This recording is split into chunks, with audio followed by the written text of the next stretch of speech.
سلام زخبركم تخاتاتلتي اب زوم كم دما اب فيسبوك ناب سنتنا نيتورك سيمينار قاعد حل مساخم قدامنت بقاتامي ناي قدس يانسن حدش عامت ناي جزن كا نقول لهنا انقع ابزي كور على زي ابصحنا زعمت زيا عامت متخاب ناي استفالة اليوم زلو سدرا بيتات قوم دما رهوان سلامن ساتنا اللعمت كونلنا تنيت ناي سنيتنا نيتوركي تنيت ناي كل ارتراويها بمقصال ناي لهم عنتي مدبنا قدمي مسقارنا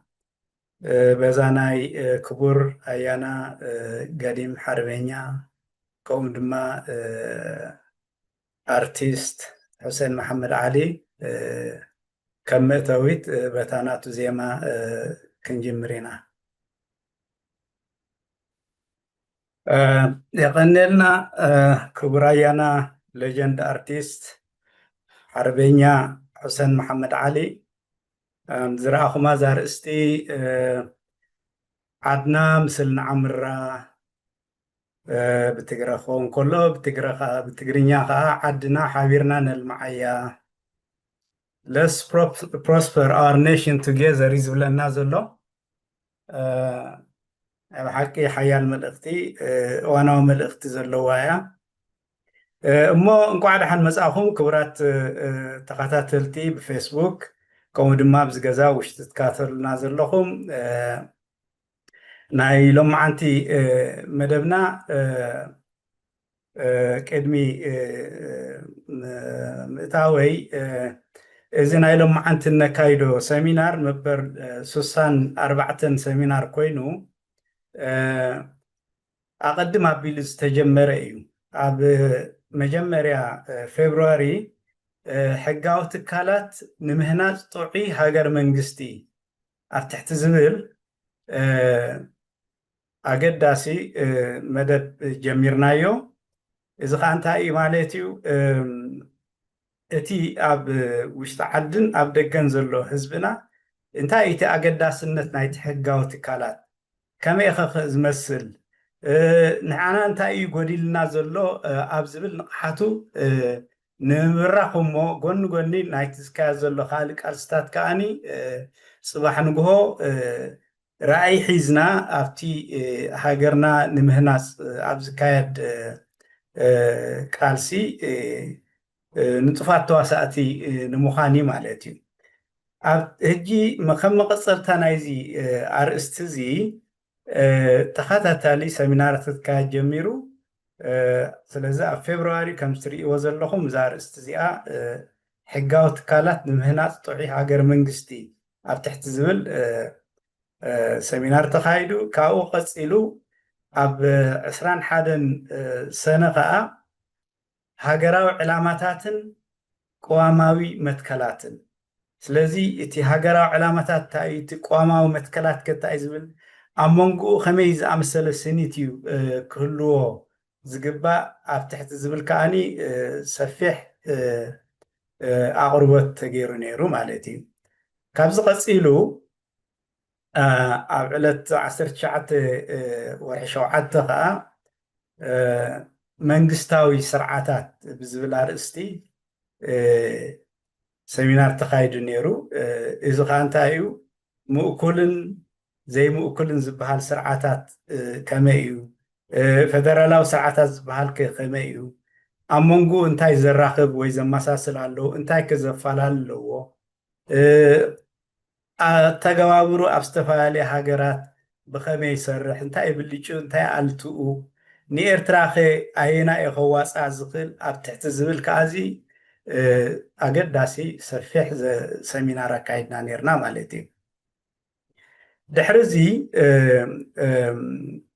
اتي ياتاو حقتات ناي حبرسبناون اكل نايزي زتزقوم سلازلو بزعبو خاني حاده ارستي كوهابالو تباهلو ብዛዕባ ኣገዳስነት ያታዊ ሕጊ ኣብ ፖለቲኮ ቁጠባዊ ማሕበራውን ምምሕዳራውን ሂወት ናይ ድሕሪ ህግደፍ እትመጽእ ኤርትራ ወይ ከዓ the relevance of customary law and its place in politico-economic, social and administrative life of post-PFDJ Eritrea ኣብ ትሕቲ ዝብል ሕጂ ሓደ ስፍሕ ዝበለ ምድላዋት ክንገብር ከዓኒ ወሲና ማለት እዩ በዚ መሰረት ተቐዳመይቲ ሰሚናር ከም ዳህሳሲት ናይዚ ተወሲዳ ኣብ 6 ሰፕተምበር ኣብዛ ዝሓለፈት ቀዳም ተኻይዳ ማለት እዩ እሱ ከዓ እንታይ ዝብል ኣርእስቲ ሂብናያ ኣገዳስነት ያታዊ ሕጊ ኣብ ዘበናስ ከመይ ለመምቶም ያታዊ ሕጊ ዝሰርሑ ዝብል ሰሚናር ተኻይዱ ከም ዝትሪኦም ዘለኹም እዞም ክቡራት ኣያታትን መንእስያትን ኣቕሪቦምልና ሎሚ መቐፀልቱ ኮይኑ ኣገዳስነት ያታዊ ስርዓት ኣብ ምሕደራ ህዝብን ስርዓተ ምሕደራ መሬትን ዝብል መበል 64 ሰሚናር ሒዝና መፂና ኣለና ማለት እዩ ኣብዚ ናይ ሎም መዓንቲ ክልተ ተዛተይቲ ወይ ፓነሊስት ኣለውና ኣቶ ጃጅ ሃብተኣም የማነ ከምኡ ድማ ኣቶ ዕቕባዝ ግድቡስ ሞዴሬተር ድማ ፕሮፌሰር ኪዳኔ መንግስትኣብ ኮይኖም ከካይድልናዮም ማለት እዩ ብድሕሪ እዚ ክልተ ምዝ ዝተኣሳሰራ ሰሚናራት እውን ክህልዋና እየን ኣብታ ትቕፅል ቀዳምን ኪናኣ ዘላ ቀዳምን ማለት እዩ እታ ቀዳመይቲ እታ ትቕፅል ተራ ያታዊ ሕጊ ኣብ ምዕቃብ ክብርታት ህዝቢ ኤርትራ ትብል ክትከውን እያ ንዓ ቀፂላ ከዓ ኣብታ ትቕፅል ቀዳም ከዓ ተመክሮ ካልኦት ሃገራት ኣብ ኣጠቓቕማ ያታውን ዘበናውን ሕግታት ጥቕሙን ጉድኣቱን ብዝብል ኣርእስቲ ከዓኒ ሰሚናር ክስዕብ እያ ማለት እዩ ስለዚ ድሕርዛ ናይ ሎሚ ክልተ ኣብዚ ናይ ያታዊ ሕግታት ዘተኮራ ክልተ ሰሚናራት ክህልዋና እየን ማለት እዩ ኩሉ ሰሚናራት ናይ ስኒትና ኔትወርክ ብቐሊሉ ኣብ ስኒትና ዶት ኮም ክትረኽብዎ ትኽእሉ ኢኹም ንኣብነት ሕጂ ኣብዚ ብቐጠልያ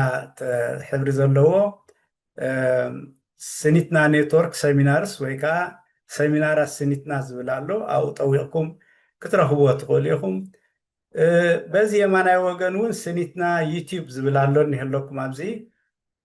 ኣብኡ ጠዊቕኩም እውን ኩሉ እቲ ብስኒትና ዝተፈነው ሰሚናራት እውን ክትረኽብዎ ትኽእሉ ኢኹም ማለት እዩ እንተ ደኣ ብሞባይል ኣቲኹም ከዓኒ እኒሀለኩም ኣብዚ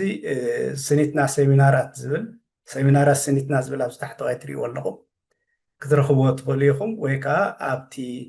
ዩቲዩብ ኣቲኻ እውን ክርከብ ይከኣል እዩ ኣብ ላዕለዋይ እውን ሊንክ ኣለኩም ማለት እዩ እዚ ኢለ ሕጂ ብዛዕባ ነዚ ናይ ሎም መዓንቲ ሞዴሬተር ኮይኑ ዝኣልየና ፕሮፌሰር ኪዳኔ መንግስትኣብ ሓፂር ድሕረ ባይታ ዝገልፀልኩም እየ ማለት እዩ ፕሮፌሰር ኪዳኔ መንግስትኣብ ኣብ ፔንሲልቫንያ ስቴት ዩኒቨርሲቲ ፕሮፌሰር ናይ ሊበራል ኣርትስ መፅናዕቲ ኣፍሪካን ፖለቲካዊ ስነ ፍልጠትን ክኢላ እዩ ማለት እዩ መፅናዕትታቱ ዘተክረሉ ኣርእስታት ፀጥታዊ ምርግጋእ ኣብ ዓብይ ዞባ ቀርኒ ኣፍሪካ ኣገዳስነት ያታዊ ትካላት ኣብ ምሕደራ ኣፍሪካ ኢንዱስትሪታት ዕደና ኣብ ኣፍሪካ ዝፈጥረኦ ማሕበረ ቁጠባዊ ፅልዋታት ከምኡ እውን ሓደስቲ ኣገባባት ምስግጋር ናብ ዲሞክራሲ ኣብ ኣፍሪካ ኣብ ዝብል እቲ መፅናዕትታቱ የተኩር ማለት እዩ ገለ ካብ ፕሮፌሰር ኪዳነ ዘፍረዮም መፅሓፍቱ እዞም ዝፅሕፉ ስዕቡ ክንጠቅስ ንኽእል ሓንቲ The Horn of Africa Hot Spots in Global Politics Polity Press ኣብ 2015 ዝተሓትመት ክኸውን ከላ እቲ edited volume ናይዚ ከዓኒ እንታይ ይብል The crisis of democratization in the greater horn of Africa ጄምስ ካሪ ኣብ 2020 ዝወፀት እያ ማለት እዩ ኣብዚ እዋን እዚ ሓንቲ ኣገዳሲት መፅሓፍ ዳርጋ ኣብ ምዛም ተቃሪቡ ከም ዘሎ ይፍለጥ ኣርእስቲ ናይታ ሕጂ ንፅበያ ዘለና መፅሓፉ Africa's traditional institutions of governance promise and problems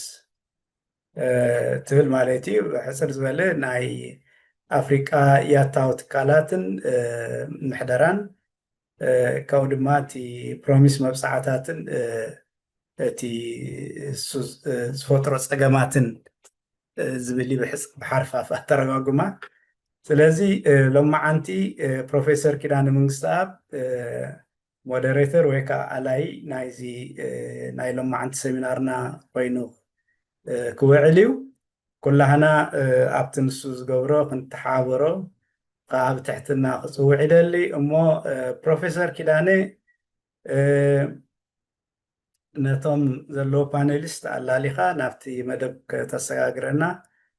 ብክብሪ ይዕድመካ ኣለኹ يغني الله يوحنس مون بار كم زي يوحنس زبالو بأربعة سمينارات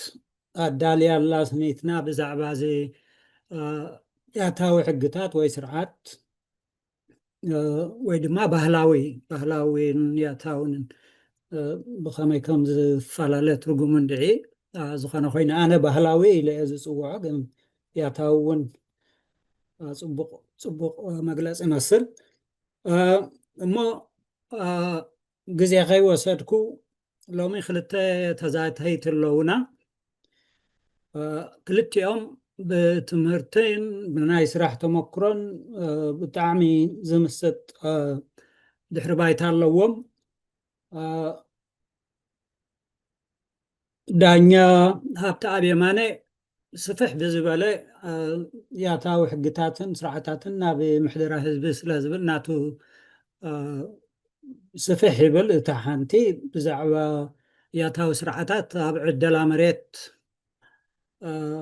ስለ ዝኾነት ቁሩብ ፅብብ ዝበለት እያ ስለዚ በቲ ግፍሕ ዝበለ እንተጀመርና ዝሓሸ መስለኒ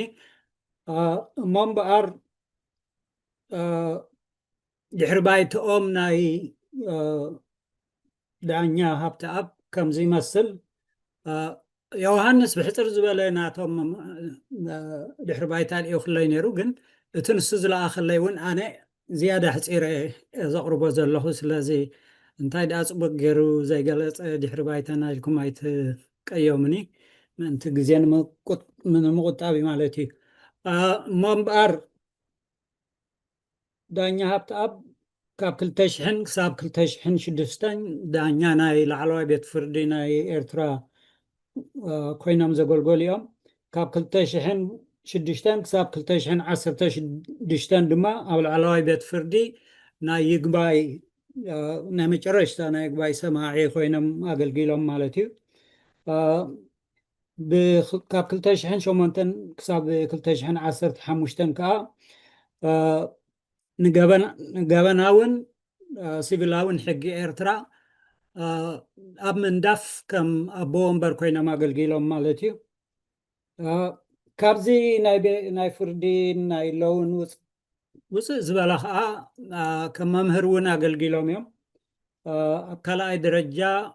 ናይ ቤት ትምህርቲ ዓዲ ኋላን መደፈራን ሰሪሖም ድሕሪ 2000 ድማ ኣብ ኣስመራ ዩኒቨርሲቲ ከም ሌክቸረር ኮይኖም ብዛዕባ ናይ ገበናዊ ሕግታት ስርዓታትን ማለት እዩ ምሂሮም እዮም ኣብኡ ጥራሕ ዝተሓፅረ ኣይኮነን ድሕሪ ባይትኦም ኣብ ናይ ጋዜጠኛነት እውን ተኻፊሎም እዮም ቀስተ ደበና ትበሃል ጋዜጣ ምስ ብፀቶም ኮይኖም ዝመስረቱ እዮም ኣብ ኒጀር ምዕራብ ኣፍሪቃ ዝርከብ ዓዲ ማለት እዩ ናይ UNHCR ወይ ድማ ከም ኮሚሽን ናይ ስደተኛታት ኮይኖም እውን ሰሪሖም እዮም ስለዚ ብሕጊ ዝመፀ ዓሚቕ ዝኾነ ተመክሮ ኣለዎም እሞ እምበኣር ዳኛ ሃብቲ ኣብ መጀመርታ ብኣኹ ክምጅምር ናባኸም ኣሕሊፈያ ኣለኹ እዛ መድረኽ Alright. تغني بروفيسور نزي فلات لعلو كل خاء نسيتنا كلهم توم عبارات نزي أقدس أرستي يتكميو نزبي هون عناون أمو أو السنة وزاتن كتعن نمبار نخنا تموت زنبرنا طبعا لكم نزي مدرخ فاتركم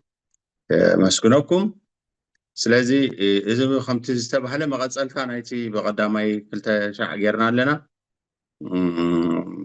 أبزي تراي مالتي بنيات تاوي أجباب محدرة زملكتون قرب بحافش بتيوري تراينا بقدامي كنا بالحريون بحاب نحق زملكت جراني راح يجينا قرب كستاين دخلنا نخيدا لنا نابسو سنة سبيسيفيك نخلنا نخيدا لنا ስለዚህ ዛና ኢሎም ማዓልቲ ርእስና ድማ እንታይ እዩ እቲ ያታዊ ኣገባብ ምሕደራስ ካብኡ ክውረስ ዝኽእል ክንጥቀመሉ ንኽእል ነገር እንታይ ኣለና ከምቲ ብዝሓለፈ ዝተዘራረብናዮ ሕጂ ንዛረብ ዘለና ብዛዕባ እቲ ቀደም ህዝብና ዘማዕበሎ ዝጥቀመሉ ዝነበረ እሞ ብዝተፈላለየ መግዛእቲ ይኹን ዋላ ብሰውራ ዝተፈላለዩ ምትእትታውን ዕንቅፋትን ዝፈጠሮ ግን ድማ ናብ ሓቂ ክውረስ ዝግብኦ ሃብታም ዝኾነ ስርዓት ኣገባብ ስለ ዝነበረና ንዕኡ ንድሕሪት ተመሊስናስ ከመይ እቲ ዝነባበር ነይሩ ሕጂ ነዚ ዝምልከት ብዙሕ ፅሑፋት ኣሎ ቅድሚ 110 ዓመታት ዝተፃሕፉ መፅሓፍቲ ከም ናይ በዓል ካርሎ ኮንትሮሲኒ ናይ በዓል ከምዚ ናይ نزي بتقرينات صحيح زلو مرب ملاش زبل بروفايلو بيريني فيتوريو رونكالي زي تورغومو نسو نبعلوش تحت مولو عسرتش عتا زيرو حموشة إيه مالتي حجي قد 120 عمد تصحفو صحفات كوموزا أمسولنا ألبرتو بوليرا أمسولو نقرات ندحري توكيسنا كريو خلنا تحبرته سبسي قدمي 120 قدمي 130 كما يزكايد نيرو شعوبة اوانو صحفوي كما عينس اقباب سرعة محدرة نيرو زبلينا خن قرب ناوية ندحريتكم ولسوكم سلازو نسو نازي حيجزا لنا موكس خون اللي هيكون نريو مالتي قن كابت مستي بعثاتات ناي ديمقراسي ناي حزباوي ديمقراسياوي سلطان زملكت كرأ كله جن بزح يتأكم نجارات سلازلوا يا حجي عبد وانز نكات علو زلنا كم تبز حلفة جيجي تزارربنا يوم عبدي عب إرشا زلوا حزبي بجاكا بسجا بمسجام زلوا ركب حداون فريز جبرو تي بفلاي حدا فلوس جبرو تي يعطوا حقتاتو زبالة سي كاب مسافنتن كاب مقاننتن نايكونن زمسألو نيرون تايداني كاب بايتو مسارس زجبري إذا ما كاب بايتو عدي مسارس زجبر كم زرعهمو بقدامي ونتزاربنا لزنبرنا أكروس سجر زبالة لحركينا بوزح بوتاتنا إثيوبيا እንታይ ነይሩ ብፍላይ ተነገሳት ዝነበርሉ ፍትሒ ካብ ንጉስ ይወፅእ ምንጭ ናይ ኩሉ ሕግታት ድማ ንጉስ እዩ ስለዚ ንጉስ ድማ ብእግዚአብሔር ዝምዘዝ ኢሉ ዝኣምን ሰሎሞናዊ ዳይናስቲ ዝነበሩ ኣካባቢ እንድሕሪኻ ፍትሓ ነገስቲ ዝበሃል ነይርዎም ምንጭ ናይቲ ሕጊ ካብ ንጉስ እዩ ነይሩ ማለት እዩ ስለዚ ካብ ላዕሊ ንታሕቲ ዝወርድ ኣባና ግን እንታይ ነይሩ ተቐንዲ ሓደ ምስጢሩ እቲ ሕጊ ምንጩ ካብ ህዝቢ እዩ ነይሩ ካብ ባይቶ እዩ ነይሩ እቲ ቀንዲ ሓይሉ ከዓ ባይቶ ዓዲ እዩ ነይሩ ስለዚ ኣብቲ ኣገባብ ምሕደርኡ ዝምልከት ኣብ ሰለስተ ነገራት ኣተኪረ ዝርዝር ብዙሕ ኣሎ ግን ንሎም መዓልቲ ዝኸውን ሰለስተ ዓበይቲ ነገራት ኣለልየ ኣነ ሓደ ካብቲ ናይ ህዝቢ ምሕደራ ዝምልከት እቲ ቀንዲ መሰረቱ እቲ ባይታዊ ያታዊ ባይታዊ ዲሞክራሲያዊ ስርዓት ስለ ዝነበረ እዩ እንታይ እቲ ባይቶ ዓዲ ማለት ብኤርትራ ምናልባት ኣብዚ ሕጂ ሎሚ ዝገብሮ ዘለኹ ምናልባት ዝበዝሐ ንኸበሳ ዝምልከት ክኸውን ስለ ዝኽእል ብኡ ሓደ ሊሚቴሽን ኣለዎ ግን ድማ እዚ ዕድል እዚ ተፈጢሩ ዘሎ ተፈላለየ ርእይቶ እውን ንኽመፃልና እሞ ንኩሉ ሓደ ዝተማልአ ኮምፕሬሄንሲቭ ዝኾነ ናይ ኤርትራ ሓሳባት ክህልወና ዕድል ክኸፍተልና እዩ ንዓና እውን ስለዚ እንታይ እዩ እቲ ሓደ ኣብ ሰለስተ ርእስቲ ሰለስተ ቀንዲ ነገራት ኣለው ኣተኲረ ክዛረብ ደሊ እቲ ሓደ ባይታዊ ዲሞክራሲያዊ ስርዓት ነቲ ምሕደራ ዝሕግዘና ባይታዊ ዲሞክራሲያዊ ስርዓት ነይሩ ካልኣይ ያታዊ ዳንነት ነይሩ ያታዊ ምሕደራ ዓዲ ነይሩ ሳልሳይ ውክልና ናይ ህዝቢ ብመገዲ ሽማግለታት ነይሩ ሕጂ ኣብዚኦም ሰለስቲኦም ኣተኲረ ኢንፋሲስ ሂበ ክዛረብ ደሊ እንታይ እቲ ባይታዊ ዲሞክራሲያዊ ስርዓት ዝነበረ ህዝቢ እዩ ክንብል ከለና እቲ ኤርትራዊ ያታዊ ሕግታት ከም ትፈልጥዎ ከምኡ ሰረት ዝነበረ እዩ ስለዚ ኣብነት እንድሕሪኢና ኣብ ከበሳታት ነፍሲ ወከፍ ዓዲ ናይ ባዕላ ክልል ናይ ባዕላ ዶብ ዘለዋን ነፍሳ ዝከኣለት መባእታዊ መንግስቲ እያ ክትበሃል ይከኣል ልክዕ ከምዚ ናይ ግሪክ ናይ ሮም እንታይ ድበሃል ዝነበረ ዲሞክራሲ ንዑ ዝመሳሰል እዩ ነይርዎ ማለት እዩ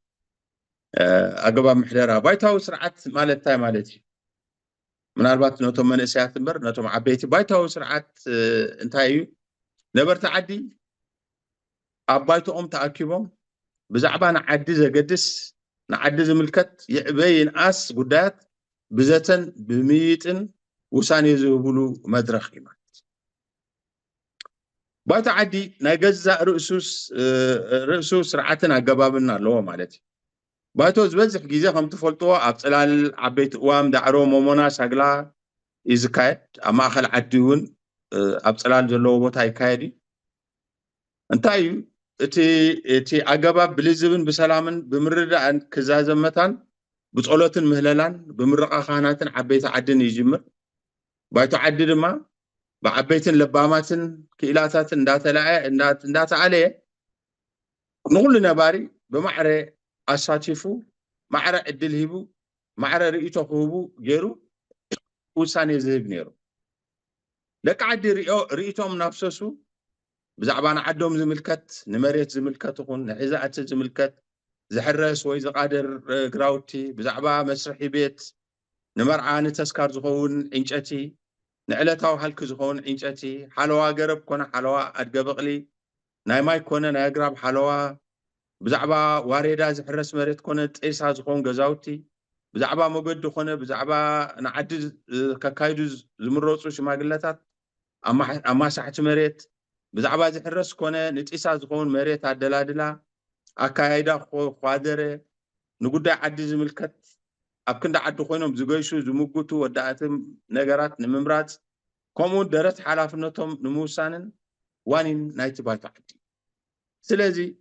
ንዝኾነ ፓወር ኣካየድ ይኹን ሽማግለ ይኹን ኣማሳሕቲ ናይ መሬት ይኹን ናይ ገረብ ይኹን ናይ ዓሊ ኩሉ ተዓዲል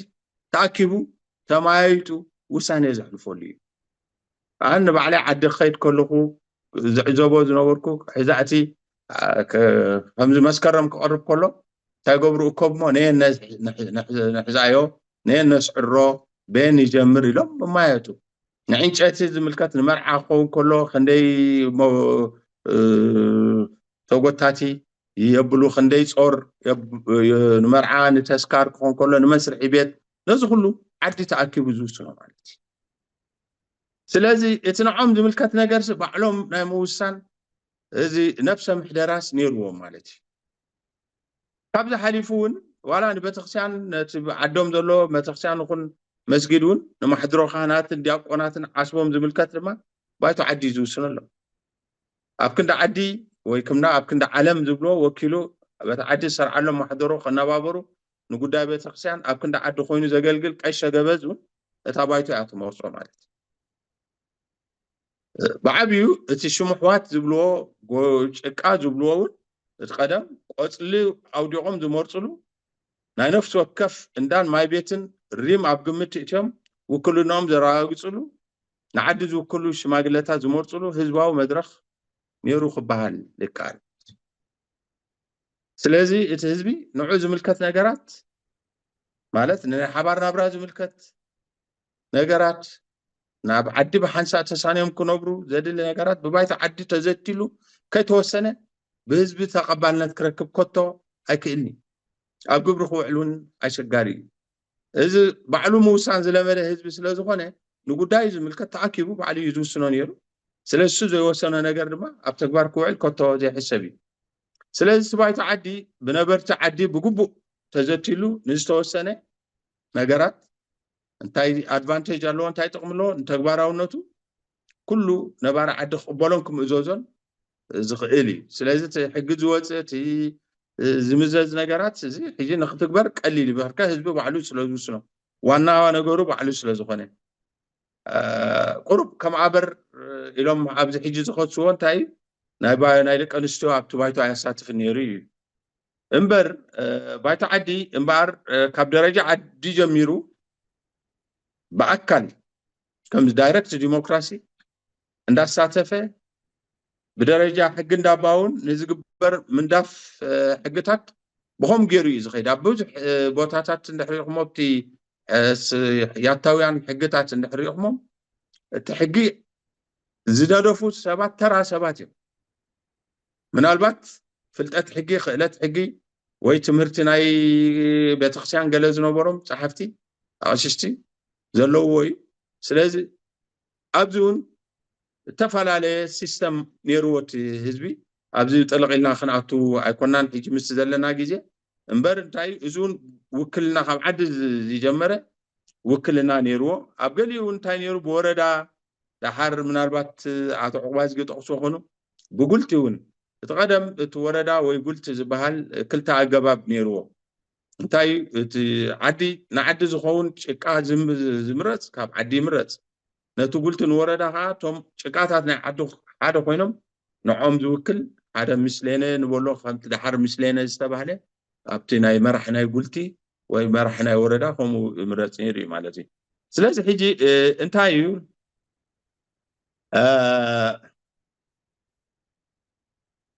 እቲ ያታዊ ባይቶ ዓዲ መሰረት ናይ ትኩሉ ዲሞክራሲ ህዝባዊ ስልጣን ስለ ዝነበረ እዚ ኣገዳሲ ክንጥምቶ ዝግባአና ናብቲ መሰረትና ክንምለስ ናብቲ ዝነበረ ልምዲ ክንምለስ ክሕግዘና ይኽእል እዩ ንኣብነት ኣብቲ ዋላ ኣብቲ ምንዳፍ እንድሕሪናዮ ኣብ ምንዳፍ ሕጊ ኣብ ኤርትራ ንትቕዋም ዝበሃል ንባዕሉ ሽም እንታይ እቶም ዓዲ ተኣኪቦም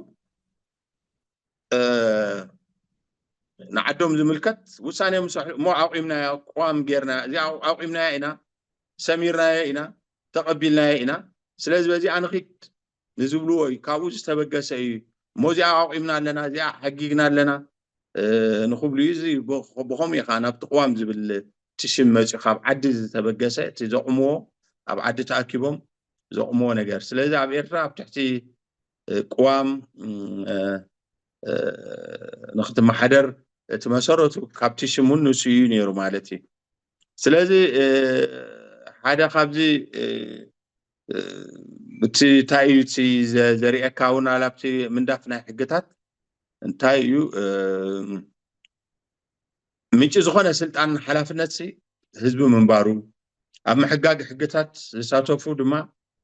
ናይ ህዝቢ ወዳእቲ ነገር ብምዃኖም ንህዝቢ ተወኪሶም ርእይቶ ህዝቢ ሰሚዖም ድሌትን ባህግን ህዝብን ዘንፀባርቕ ሕጊ ንኸውፅኡ ፃዕሪ የካይዱ ነይሮም ዋላ ኣብቲ ብደረጃ ኣውራጃ ድዩ ብደረጃ ሓደ ዕብይ ዝበለ ወረዳ ዝኽግበር ነበረቶም ያታዊ ሕግታት ነዚ ዝነደፍዎ ሕጊ ድማ ፀብፃቦም ሒዞም ናብ ህዝቢ ዝቐርቡ ከም ዝነበሩ ያታዊ ሕግታት ድማ ብኸመይ ኣገባብ ይድብተር ከም ዝነበረ ሓደ ፅሑፍ ከምዚ ኣስፊርዎ ኣሎ ኣቶ ክብረኣብ ሃብተ ሚካኤል ኣብቲ ኤርትራ ኣብ ትሕቲ ቅዋም ግብራዊ መንግስቲ ናይ ምምስራት ብድሆ ዝብል እንታይ ኢሉ ኣሎ ሕግታት ኣብ ደብተር ክምዝግብዎ ከለዉ ዘዘውትርዎ ስርዓት ኣዝዩ ኣገዳስን ዲሞክራሲያውን ነበረ ኣብ ኩለን ዓድታት ወይ ቁሸታት ዓበይትን ለባማትን ምሁራትን ይምረፁ ነይሮም እዞም ተመርፁ ሽማግለታት ናብ ዓድታት ከይዶም مستم دك عدي ما خرو نبرو رؤيتو نايتن عدتات مسمعو شو حقتات كسرعو يجمرو نبرو دحرزي خلن عدتات وي أوراجاتات أخيبا جيرن حدا وكيل كسداي مزازاما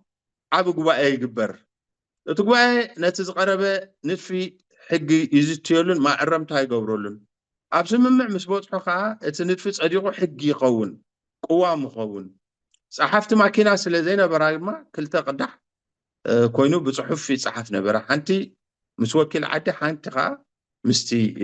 مراحي بعد سلطان مزاز مالتي سلازي بخوم أمثله تي بايتو عدسي أجد داسي ناي ديمقراسي مسارات منبارو إيز طبق جروز زنقرنا مالتي أبزي حجي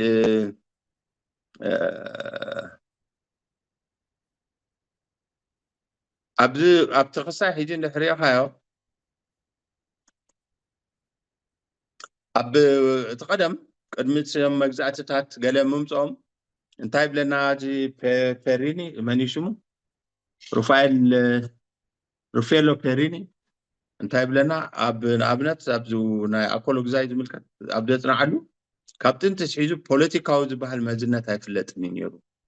محبراو قداياتن ومن محدار نفس وكف عدي ببع عموتو أب محبر بايتو وي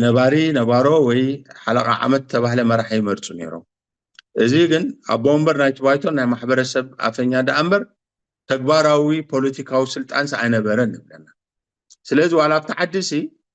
كلهم معرقيو أبتو بايتو معرقينهم يوم دساتفو سلازي أبريس يوم تقبلل زبل مزنة زلوو يلن ويو خا تايم زبلون يروم نتي زمرحهم شمحوات يوم زبلون يروم حيجينا باخ نحلف حيجيتي حدا حتى أقداسي تكال تخلايتي تكال دمان تي ياتاوي محدراي ياتاوي داننت وي اتي قدم تاي بشمحوات زفلتي شمحوات مالتي حدا خابخا شمخونه كام مرحكا سلاز قدم تفعل أطعوا عني روزي إذا قداسي نتي بايتو قتيلو تقداسي تكال نعدي إذا ياتاوي محدرا ياتاوي داننتي قدم بيشيكا وي بشمحوات فلت نيرو أبقلي أبلوغو امباقولولو بلو أبدن بزان كرناشم إبا عدي غلولو أبوزح خبابيتات لما شمحوات غودف حلقة عامت تباهلو يفلت نيرو تمارا ماراي كانتوروس كارلو كونتروسيني نزي تايلو چيكا تبل قال كترجما خلو بيتهم كما امسرحو بيتهم حزبታት هدمو وي أقدام سرح هدموها بإمني سرح بإمني زندقت مندقو يجن تايلو كارلو كونتروسيني أمان ناي غزا بحبات صنيع نخصنا زغلغل ጭቃዩ ሰሜንቶ ስለዝነበረ ነቲ እማን ሓደ እማን ኣብ ርእሲ ካልእ እማን ኣምቧዕ ክልተ ያለው ጭቃ ኣሎ እቲ ጭቃ ከም ሰሜንቶ ኮይኑ ዘገልግል እዩ ስለዚ እቲ ጭቃ ዓዲ ድማ ንነበርቲ ዓዲ ከም ጭቃ ከም ሰሜንቶ ጠርኒፉ ሓድነቱም ክጸንዕ ይሕግዘና ኢሎም ይኣምኑ ነይሮም ጭቃ የጋላግል ወደል የንከባልል ሰማይ ቢጨረቃ بورح مالتي مريت بيشكا ونبهل نيرو سلازي إرساويات تاخم زنقرنا كاب قدمات حيزو عدسات ناتن دوب ناتن بايتو ناتن شكا ويدما ناتن أبقلي سواري شكاتات وي شمحوات بعلم قوت لزو دقلهم شمحوات نيرو موميوم الشمحوات كخون بتحبرات السب امنت نبرو لدما تخابقهم زلبما زقولوا سيافو زخاتته زبلوا بتحق ولا ركب يخمو سيافو زخاتته فتحون ورجان كإيلان فلتات حقن فرحات أملاخ زلوه ريسو زبلع بهافت عمو زحدرن بنجران وبسو زخيلن جزان وبسو زملخ جزان وبسو جاتو زخيل بيتو بصبق جيرو زنبابر باسن عقرقرن زقلق لعلو كله دما حقن فتحن زفوت تسب قودف كلا كوننا إلينا نسخة تمرحنا نسخة تصورنا نسخة تنابرنا إلهم كمرحهم المنوع نسلم عفان كبايد حشو لباماتنا عبيتن سلازلو شلل بولن يلو يمليش مر أنا خما حدركم أنا خما رحكم يلو أكونن مسر متمزنت شمحوات ويشكنت زغبل نيرو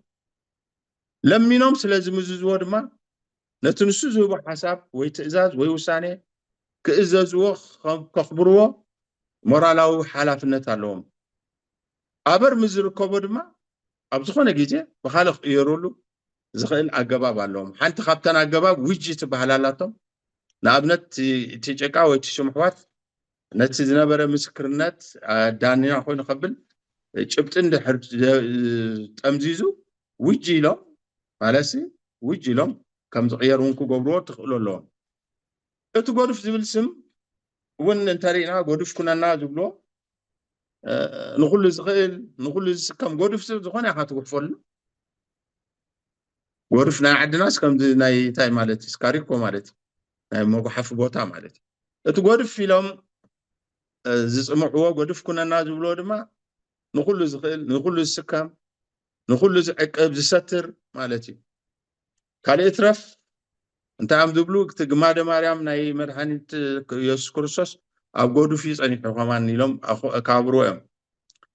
كالينا ابنت انترانا وقدامو تابوتاتنا عد زما حدر كمرص خلو بشارة زي كونه حاسبهم مخيرهم تتنققهم اقال خرق يخلنا ايو السو يصرنا ايو زولو سبيهم زمرتو اتزمرت سب كمتي عنتو زنبلنا يقا لمينهم زي كولوت صوريكم تسكم نزلهم صولت كون كبر ليلو زقبالو مالتي أبزي بتفعلاليت مصنعتات النحرية خايو اتخاب كله زقرم تشم حوات كونو كنوابر زمرس كعدي أدما سلطانون حتيرين يرو أبوزح بوتاتات أبتيش حجي أبزناي 90 ساعة ميتن حموشتن مصحف النحرية خايم تايب لنا أبتفعلالي بوتاتات مصنعات كايدو نابنت أبدك عدنا من دك أنا أمن زفريم سب شوعة عن سبا أبزلوه نفسه كف عدي بابا عموتو زمرس حلقة عمت زبال حلاف نيرون سلازنا عمت راي حلقة عمت أبوز حدثات انتاي نيرو مسكرة ما بيلو أبزوع المسكالي زمرس مسكال أبريقهم يعو يبلونا أبنت قاعد دخل كلتب لنا هو أبع المسكال بمحبر عدة تمرج إن حدا عمت سلطان يسألني أكتفى لها بوتا بسلا عدا عروج قاعد بمرجع عديسيام اتخابت انت تسأل حيبا هاليقنا أنا حدا ورحت راي زي قلقل نيرو أبقى يسنا حدا ورح خبان سلاز انتاي ريكا أنا حدا ورحي شكا سلاز كل خافت أبتعدي زي الخاص شكانا يا مخان سلطانا يا محسي مسلا لك مالتي كم زبسوي زلو حجي شو عتا قصايسي أعمت بريزنت كوم مالتي أبزر ما أبقى يسعب ورحي شكانا زنو بتمساسل أبوز بوتاتات انتايو كابت انت تعيزو بوليتيكاو زبهال سلطان كم زي نبره عنتوي ونتقيسولكم سلازي انتايو اتي ጭቃ ዝበሃል ከም ዝዓቦ እምበር ናይ ባይቶ ናይ ኣፈኛ ናይ ማሕበረሰብ ዳ እምበር ኣብ ርእሲ ህዝቢ ስልጣን ገባር ሓዳጊ ዝኾነ ስልጣን ኣይኮነን ነይርዎ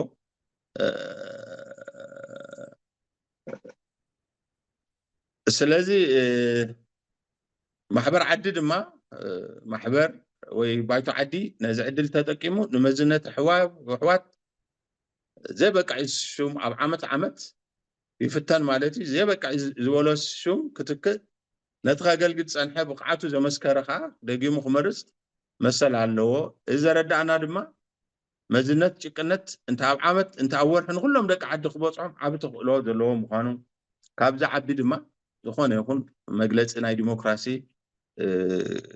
أبي مخركب سلازي خابزس بوزح خن وصلو خن مهارو دقبعنا نقراسي አሎ ማለት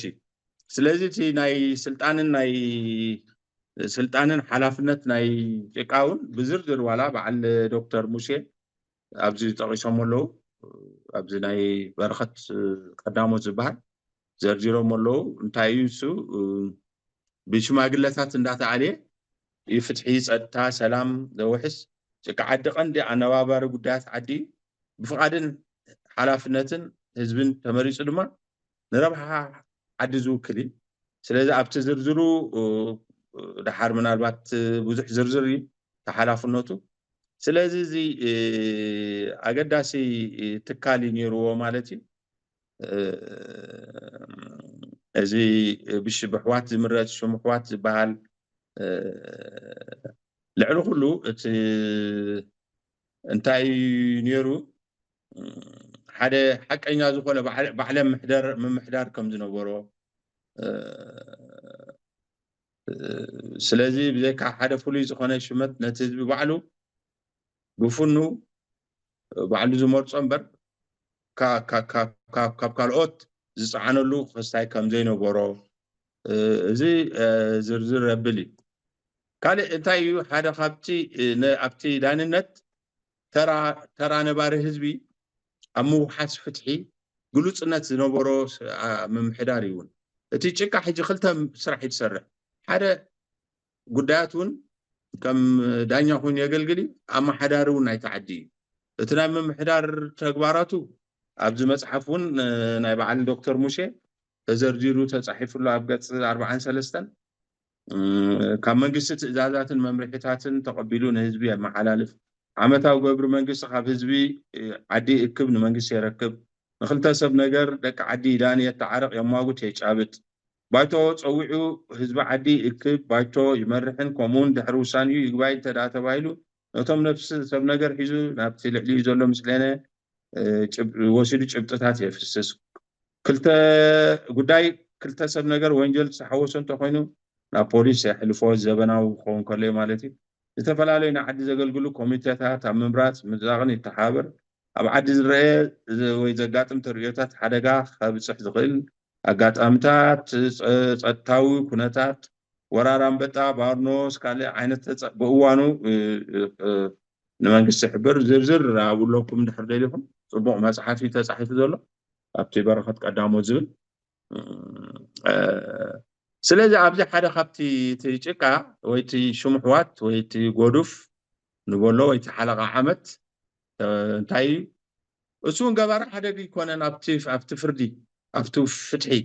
ስለዚ ተራ ነባሮ ኣብ ምውሓሽ ፍትሒ እውን ዝተረጋገፀሉ ኣገባብ ግሉፅነት ዝነበሮ ኣገባብ ምሕደራይ ድንነት እንታይ ደቂ ዓዲ ኣብ ባይቶ ዝተኣከብሉ እዩ ዝካየድ ኣብ ግሉፅ ኣብ ክፉት ቦታ እዩ ዝካየድ እንዳባ ፍትሒ ከይቅበር እውን ይሕግዙ ይሕልው ነይሮም ያታዊ ስርዓት ፍትሒ መስርሕ ዳንነት ኣብ ኢድ ውልቃዊ ዳኛ ይኮነን ነይሩ ፍትሒ ኣብ ኢድ ዓድን ናይ ዓድን እያ ዓዲ ብምሉእ ድማ ኣብ መስርሕ ፍትሒ ይሳተፍ ነይሩ እቲ ዳኛ ብሽማግለታት ወይ ሰሰይቲ ወይ ዘፃርዩ ወይ ኣብ ገሊኡ ከባቢ ነባሮ ተባሂሉ ኣብ ገሊኡ ከባቢ ለባማትን ወራዙትን እናተሓገዘ እዩ ነቲ ፍትሒ ዘውፅኦ ነይሩ ስለዚ ካልኦት ተጋባእቲ ሰባት ኣብ ዘለውዎ ዓዲ ሆጭ ኢሎም ኣብ ተኣከቡሉ ኣብ ቃልዕ መጋባእያ ስለዝካየድ ዝጥምዘዝ መርትዖ ዝምንዛዕ መሰል ዝዕበጥ ሓቂ ዝንፈት ፍትሒ የለን ስለዚ ዋላ እኳ ዳኛ ተጋጌ እቶም ሽማግለታት እቲ ኣሬባ ይቕልሶ እዩ ማለት እዩ ኣሬባ ይሃምም ይቕልሶ እዩ ማለት እዩ ንኣብነት ኣብ ገሊኡ ሕጊ እንታይ ይብለና ኣሎ ዳኛ ኣማጊቱ ኣብቲ ሕግታት እውን ድሕር ከይድካ ዳኛ ኣማጊቱ ኣጫቢጡ ኣማሳኺሩ ክፈርድ ምስ ቀረበ ኣብ ባይቶ ዘለዉ ነባሮ ከፍርድ ይግብኦ ካብኣቶም ክልተ እንተፈረዱ ሳልሳይ ዳኛ ይኹን ኣርባዕተ እንተፈረዱ ድማ ሓሙሻዮም ይኹን ምስለነ ግን ስጋዕ 10 እውን ከፍርድ ግብኦ እዩ ንኣብነት ኣብዚ ሓውና ዶክተር ፊደል መኮነን ፅሒፍዎ ዘሎ መፅሓፍ እንታይ ይብለና ኣብ ናይ ዓረዛ ናይ ደጋት ናይ ራእሲ ኪዳነ ማርያም መጋባእያ ዝነበረ ኣባ ተወልደ ብርሃን ዓንደ መስቀል ቶም ዝሃብዎ ሓበሬታ እንታይ ፅሒፉ ፍርዲ ክወሃብ ከሎ ነፋይ ዝበሃል ኣሎ ጓና ምስክር ወይ ሽማግለ ማለት እዩ ሓሳቡ ይህብ የማነ ፀጋም ርእይቶ ይወሃብ ሓደ ርእይቶም ዝኸውን ፍርዲ ባዕሎም ራእሲ ኪዳነ ማርያም ዓፅዎ ርእይቶ ዳያኙ ምስ ፈላለ ግን كلتا بخلتا ወይ ሰለስተ ብሰለስተ ኮይኖም እንተቢሎም ከዓ ብብዝሕ ድምፂ ከም ዝዕፅው ገብሩ ስለዚ ጭቃ ዓዲ ብዘይካ ንሰብ ነገር ኣማጊቱ ጫቢጡን ኣማኻሽ ሸኺሩ ኣብ ውሳኔ ዝሳተፍ ምዃኑ ንዓዲ ዝምልከት ዛዕባ ከጋጥሞ ከለኻ ንዓዲ ፀዊዑ የዛትዮም ውሳኔ ዘድልዮ ጉዳያት ክውስኑ ዝገብር ንጉዳይ ዓዲ ወኪሎም ዘነባብሩ ወዳእቲ ነገራት ሽማግለታት ተኽምረፁ ዘተሓባበር ከም ዝኣመሰለ እዩ እዚ ኤክስተንት እንታይ ዝበሃል ኣለዎ እቲ ሓደ እቲ ውላድ ዳኛ ዝበሃል እውን ኣለዎ ከም ትፈልጥዎ እቲ ፍትሒ እውን ፍጡን ክኸውን ቅልጡፍ ክኸውን ይገብሩ እዮም ሓደ ካብቲ ክስታይ ንኣብነት ምስክር ሸዓ መዓልቲ ክፅውዕ እዩ ዘለዎ ንኣብነት ምስክር ኣብ ርሑቕ ተሎ ውላድ ዳኛ ይምዘዘሎ እሞ መስርሕ ፍትሒ ግሉፅን ቅልጡፍን ዝገብሮ እቲ ውላድ ዳኛ ብዘይ መፅዋዕታ ነቶም ሰብ ጉዳይ ሒዝዎም እዩ ዝኸይድ ናብቲ ምስክር ዘለዎ ቦታ ከይፈላለዩ ከዓ ነታ ነፀልኦም ቋፅራ ዋላ ክድቅሱ ከለዉ እቲ ቆፀሮ ዝበሃል እውን ካብኡ ወፂኡ ዝበሃል ነፀልኦም ቋፂሩ ኣብ ማእኸሎም እዩ ዝድቅስ ስለዚ ከይዱ ዝሓብል የለን ነቲ ምስክር ኣቐዲሙ ከይዱ ዘጉርሖ ወይ ዝሓብሎ የለን ብከምዚ እውን እቲ ስሉጥ ክኸውን ኣብ መጋብኣያ ተሎ ግን ኣብ ዓዲ ምስክር ኩሶ ፈልጠለይ ተተባሂሉ ሸዓን ኳደረ ተላኢኹ ነቲ ምስክር ፀዊዑ ኣብ ቅድሚ ዓዲ ከይተሓበለ ከየጉርሕዎ ከይደለልዎ መፂኡ ከም ዝምስክር ዝግበር እዚ ኣገዳሲ ክስታይ ነይሩ ማለት እዩ ናብታ ሳልሰይቲ ከይደ ኣብዚ ከዓ ፅራየ እታ ሳልሰይቲ ከዓ ዓዲስ ትካላት ዝነበሩ እዩ ተፈላለየ ትካላት ኣለዎ ሽማግለታት ወይ ኣነባበርቲ ዝበሃሉ ኣብዚ ሕጂ እንታይ ትዕዘብ ኣብ ውሽጡ እንድሕር ኢኻ ነተን ማይ ቤታት ኣብ ዓዲስ እንዳታት ዘለዋ እያ ነው ንኣብነት እንድሕር ኢኻ ሓደ ኣቦ ዝነበሮም 4 ማይ ቤታት ኣለዋ 5 ማይ ቤታት ኣለዎ ኣብዚ ሪፕሬዘንትድ ክኾኑ ውክልናኦም ክረጋገፅ ኣብቲ ምሕደራ ዓዲ ይጥቀምሉ እዮም ነዚ እንታይ እዮም ዝብልዎ እቶም ኣቦታት ሪም እዮም ዝብልዎ ሪም ናይተን ማይ ቤታት ኩሉ ይገብሩ እዮም ዝበዝሕ ግዜ ሪም ማይ ቤታት ወይ እንዳታት ዓዲ ይምስዙ እዮም ተን ማይ ቤታት ወከልተን ይልእኻ ማለት ኣብቲ ሪም ኣብቲ ንዓዲ ዘነባብሩ ሽማግለታት ኣብ ምምራፅ ስለዚ እንታይ እዮም ዝገብሩ እዞም ሽማግለታት ብዙሕ ሓላፍነት ኣለዎም ብባይቶ ዓዲ ዝተወሰነ ውሳኔታት ከም ቃሉን መንፈሱን ኣብ ተግባር መውዓሉ ይከታተሉ የፈፅሙ ቋምን ውሳኔታት ባይቶ ዓዲ ንፀሓሰ ሰብ ናብ ጭቃ ኣምፂኦም ከሲሶም መቕርቡ ናይ ዓዲ ትካል ወይ ናይ ዓዲ ኣገልግሎት ዝህብ ከም ቤተክርስትያን መስጊድ ቤት ትምህርቲ ባህላዊ ጥዕናዊ ኣገልግሎት ዝህቡ ማእከላት ኣብ ምዕቃብ ምድንፋዕ ዓብ ተራ ፃወቱ ንሓበራዊ ጥቕሚ ዝውዕል መሬት ከም መገዲ ሸኻ ቅርዓት መቃብር ዝኣመሰሉ ክፋላት ይከላኸሉን ከከም ኣድላይነቱ ሽማግለታት ብምብራፅ ይከታተሉን ሕጋዊ ኣገልግሎት ይህቡ ኣብ ባይቶ ዓዲ ዝፀደቐ ውሳኔታት ንኸይጣሓስ ንኸይፈርስ ይከላኸሉ ነፍሲ ኣድላይ ምስኸውን እውን ነቲ ዘፍሰሰ ደም ዘፍሰሰ ሰብ ከሲሶም ናብ ሕጊ የቕርቡ ምስ ምንብባርን ምምሕዳር ዓዲ ዝተተሓዘ ከም ምስ ጎረባብቲ ዓደ ጎደቦ ዓድታት ዘሎ ርክባት ዝምልከት ከም መገዲ 4 ኣጠቃቅሙ ዝምልከት ኣጠቃቅማ ወሓዝን ስተማይን ዝኣመሰሉ ጉዳያትን የመሓድሩን የብሉን ኣብዚ እውን እቲ ናይ በዓል ዶክተር ሙሴ መፅሓፍ ኣዝዩ ዓሚቕ ክስታይ ኣለዎ ማለት እዩ ሕጂ ኣብቲ እዚ ሕጂ ኣብ ዓድኻ ብዙሕ ጉዳያት እዩ ዘሎ ሓንቲ ወይ ጠቂሰ እዞም ሽማግለታት ኣብቲ ኩሉ ጉዳያት ንምሕደራ ዝምልከት ዝሳተፉ እዮም ኣብቲ ንመሬት ዝምልከት ከማን ማዕረ ውክልና ክህልዎም ዝጥቀምሉ ኣገባብ ኣሎ ኣብኡ ምስ ኣቶ ዕቁባዝ እንዳተሓጋገዝና ንዖም እውን ተወሰኽቲ ትካላት ንመሬት ዝምልከት ኣለዉ እሞ ኣብዚኣ ንግዜኡ ጠጠው ከብል ናብቲ ናይ መሬት ዝምልከት ናብ ኣቶ ዕቁባዝ ግዜ ከይበልዓሎም ተቐኒየለይ ፅን ኢልኩም ሰማዕኩምኒ የቀኒልና ዳኛ ሃብተኣብ ብፅቡቅ ግዜ ፍርቂ ሰዓት የወሲነ ነይረን ነፍሲ ወከፍ ተዛታያይ ኣብ ፅቡቅ ምውዳእኩም ደስ ይብለኒ መጀመርታ ነዚ ዘተና ክኸፍቶ ከለኹ ድሓን ደውዒልኩም ድሓን ደምሲኹም ድሓን ተሓዲርኩም ኣይበልኩን ኣይተሓዝላይ ከምዚ ናይ ዩኒቨርሲቲ ኣኼባታትኩም ታትገለመለ ነዝታት ቆራሪፅና ትኽኢልካ ናብታ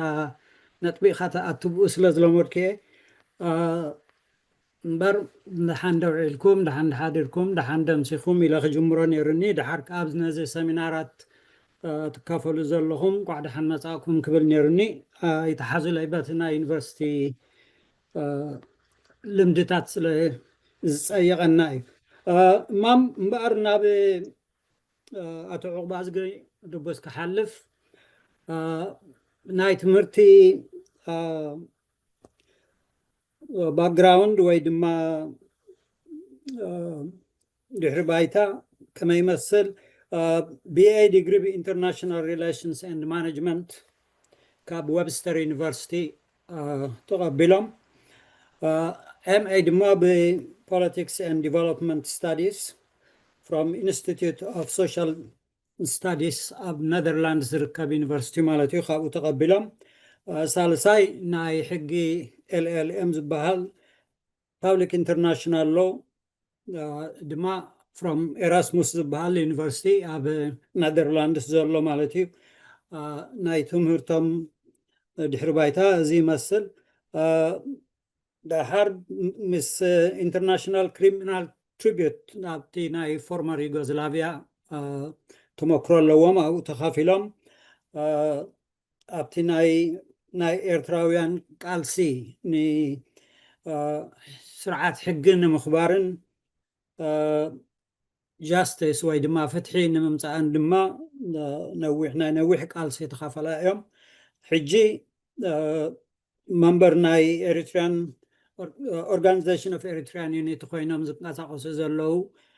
ብፃኦም ብዙሕ ግዜ ከየጥፋእኩ እምበኣር ናብ ኣቶ ዕቑባ ዝግድቡስ ክሓልፍ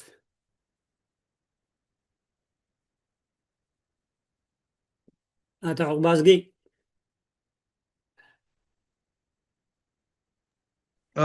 ሰማዕ ኣለኹ ይቐኒለይ ፕሮፌሰር ኪዳነ ካሜራ ይስማዕ ኣለኹ ካሜራ ይመፅትና ኣላ ካሜራ ኣይረአየን ኣሎ እንታይ ከመይ ማለት እጂ መፅያ ኦኬ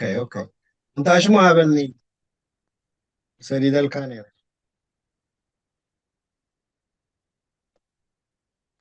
ሼር ክገብር ስለ ዝኾንኩሲ እንታይ ዝደግመን ይበካ ኣለኹ እጂ ኣብታ ኢደይ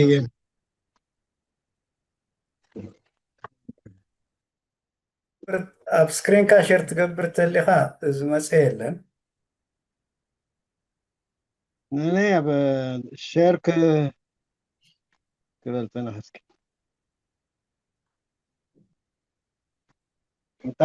ፀገመይ እንታይ ምስለካ እታ ላፕቶፕ ናተይ ኣይትሰርሕን እያ ኦኬ እንታይ እተን ሼር ክኾና ዝደለካ ናባይ ስደደን ኦኬ ናባሃ ሰደን ባሪ ብድላይ ካብ ዋላ ብዋትሳፕ ዋላ ብዝኾነ ስደደን ብዋትሳፕ ክሰዳ እያ ሕጂ ግርም መፅያትካ ዶ ኦኬ ዝሓነ መፅያ ኣላ ሕጂ ፀገማይ ክህልወካኒ ዶን ወሪ ኦኬ እሞ መጀመርያ ይቕረታ ነዚ ተፈጥረ ዘይምርዳእ ፕሮፌሰር ኪዳነ ከዓ ይቐኒየለይ ንስኒትና ከዓ ኣይረአን ኣሎ ማለት እዩ ኦኬ ንስኒትና ከዓ ምስጋና ይግብኦም እሞ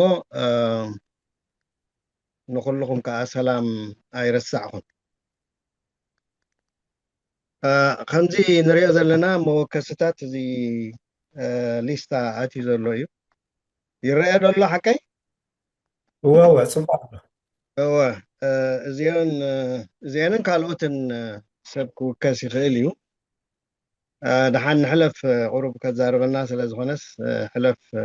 ድሕራ ዘላ እዞም ዝረኣናዮም መወከስታት እዮም እቶም መፅሓፍቲ ገሊኦም እውን ጃጅ ሃብተኣብ ጠቕሶም ነይሩ ካብኡ ቀፂልና እቶም ዝተፈላለዩ ያታታት እንብሎም መብዛሕትኡ እቲ ናይ ከበሳብ ፅሑፍ ስለ ዝተፃሕፈ ኣቐዲሙ ንዑ ጥራሕ ኢና ንፈልጥ ግን እንህለ በዚ ብፍትሒ መሓሪ ዝብል ንሪኦ ኣለና ካብ ሓደ ሕጊ እንዳባ ዓሌታት ሳሕል ዝብል ኣሎ ያታዊ ስርዓት ናይ ክልተ ማርያ ያታዊ ስርዓት ናይ بن عامر القانون العرفي للقبائل بن عامر زبل مالتي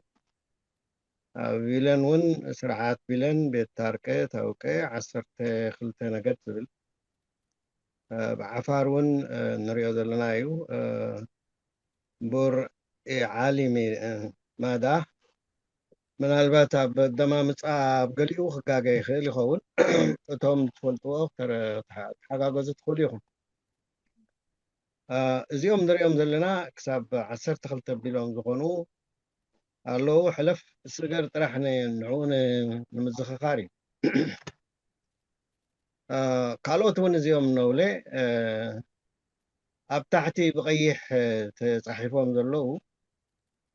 መብዛሕትኦም ብዘይካ እቲ ሕጊ እንዳባ ኩሎም ኣብቲ ኣድግና ተገለባ ዝብል ኣብኡ ስለ ዘለዉ እየ ብቐይሕ ገለ ገይረሎም ግን ከዓ ይጥቀሱ እዮም ካልኦት እውን ኣለዉ ስለዚ እቶም ሕጊ እንዳባ ንብሎም ንሕና ብጣዕሚ ብዙሓት እዮም ስገር ሕጂ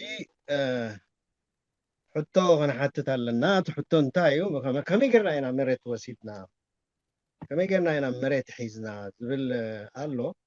እዚ ሓፈሻዊ ኣብ ዓለም መሬት ከመይ ገይሮም ይሕዙ ዘመልክት እዩ ተቀዳማይ እቲ ሴሽን ዝብል ዘሎ ብምርዳእ ኮንካ ዝግበር ናይ ስምምዕ ትወስዶ መሬት እዩ እቲ ኦኪፔሽን ዝበሃል ዘሎ ነፃ ዝኾነ መሬት ይፀንሕ እሞ ሰባት ሕዝዎ ኣረጋጊፆም ንነዊሕ ግዜ ብተመሳሳሊ ከዓ እቲ ፕሬስክሪፕሽን ዝበሃል ዘሎ ኮታ እዚኦም ንጠቕሶም ዘለና ኩሎም እዞም ኣገባብ ናይ መሬት ከመይ ጌርካ ትሕዞ ዝብሉ ዓለም ሙሉእ ዝጥቀመሎም ኣገባባት እዮም ገሊኦም ሎሚ ገበናት እዮም ንኣብነት ከም ኮንከስት ኦር ሳብጁጌሽን ዝብል ዘሎ ጌጋ እዩ ሎሚ ሕጋዊ ይኮነን ከምኡ ክትሕዝ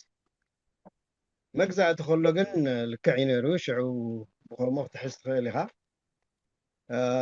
ካብኡ እዚ ኣክሬሽን ዝበሃል ከምዚ ወይ ብውሕጅ ዝገፍዖ ወይ ዝኾነ ይኹን ኣብ መሬትካ ዘይነበረስ ውሕጅ ለኪሙ ናብ ካልእ ከፀግዖ ከሎ ዝርከብ መሬት እዩ ስለዚ እዚኦም እቶም ብሓፈሽኡ ኣብ ዓለም መሬት ከመይ ገይሮም ይሕዙ ዝብል ዝምልከት እዩ ንሕና እቲ መጀመርያ መሬት ክንሕዝ ከለና እቶም ኣቦሓጎታትና ካብ ዘዝመፅኦ መፂኦም ብሓይሊ ድም ሒዞሞ ተራዳዲኦም ድም ሒዞሞ በዚ ይኹን በቲ ይኹን ግን እዚ ገባብ እዚ እዮም ተኸቲሎም ማለት እዩ ድሕሪ እቲ መሬት መሓዞም ሽዑ ንገሊኡ ብህያብ ዝወሃብ ንገሊኡ ከዓ ተገዚኡ ከምዚ ጌጋ ባይ ሂበካታ ዝሃብኩኻ ወደይ ምትእራም ዝገበርኩላ ነይራ ሕጂ እዚኣ ካልእ እያ መፅያ ዘላ ማለት እዩ ድሓን ደጊምካ ክሰዳ ትኽእል ኢኻ ኣብኡ ከላ ሪፕለስ ክንገብራ ንኽእል ኢና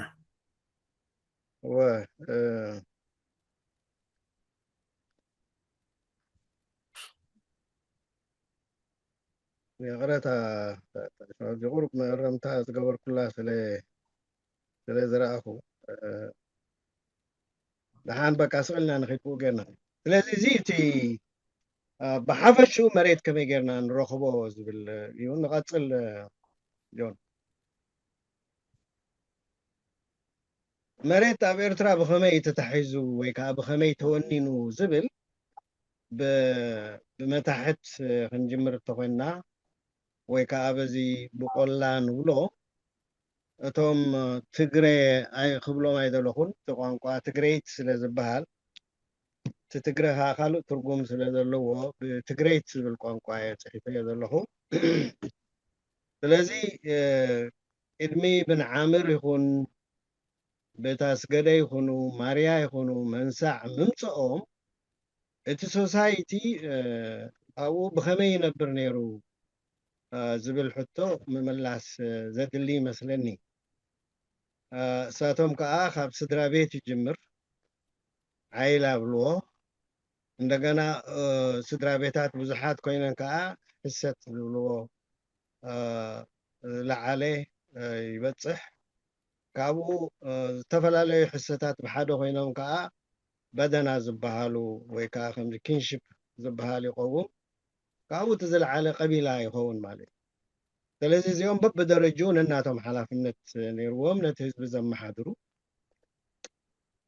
ግን ግዜ ኮይኑ ንሳቶም እውን ሓደ ካብቲ ሓደ ክፍለ ይደሊ ወይ ክፍንጨል ይደሊ ወይ ሓዳሩ ክወፅእ ይደሊ ኣብ መንጎኦም ግርጭት ይፍጠር እሞ ባእስታት ይካየድ ነይሩ ማለት እዩ ግን ብዛዕባ መሬቶም ክንርኢ እንተደኣ ኮይና ብጣዕሚ ሰፊሕ ስለ ዝኾነ እቲ መሬት ናይ መሬት ፀገም ኣይነበሮምን መሬት መብዛሕትኡ ግዜ ብመጓሴ ስለ ዝነብር ህዝቢ መሬት ወላ ሓንቲ ፀገም ኣይነበሮምን ማለት እዩ ብቁርብ ፀገም ዝነበሮም ናይ ማይ ምርካብ ዝምልከት እዩ ነይሩ ማለት እዩ ስለዚ ብቲ ዋንቲ ኣብ ገሊኦም ኣብ ባርካ ገሊኦም ከዓ ምብራቃውን ምዕራባውን ሸነኽ ናይ ዓንሰባ ሩባ ገሊኦም ከዓ ኣብ ሳሕል ዝቕመጡ ነይሮም ኣብቲ ዋንቲ ይቐፅል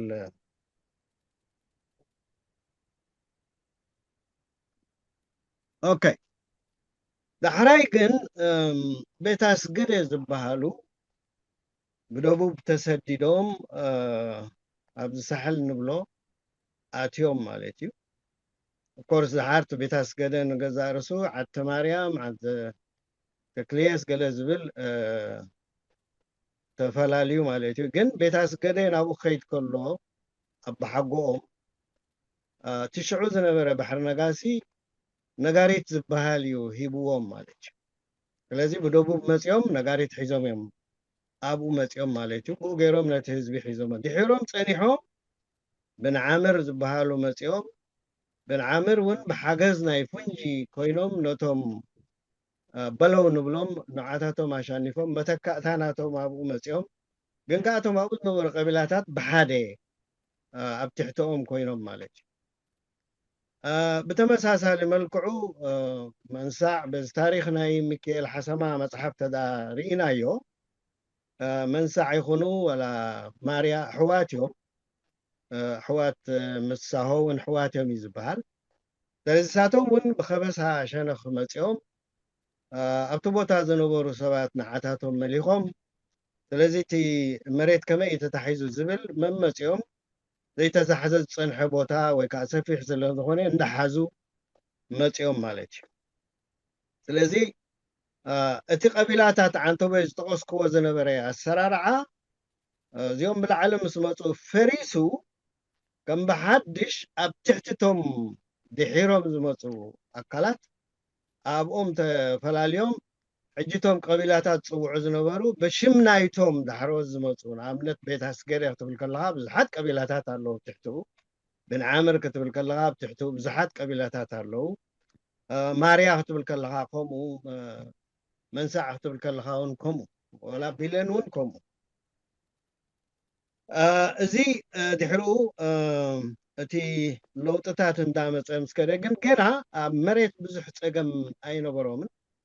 ወላቶም ትግረ ዝብል ሳጓ እቲ ደርብታት ኣብ ክልተ ምስ ተመቕለ ሽማግለ ዝበሃሉ እቶም ዝለዓሉ ኣካላት እዮም እቶም ትግረ ዝበሃሉ ከዓ ታሕተወት እዮም ወላ እኳ ንፀጥታ ክረኽቡ ሰላም ክረኽቡ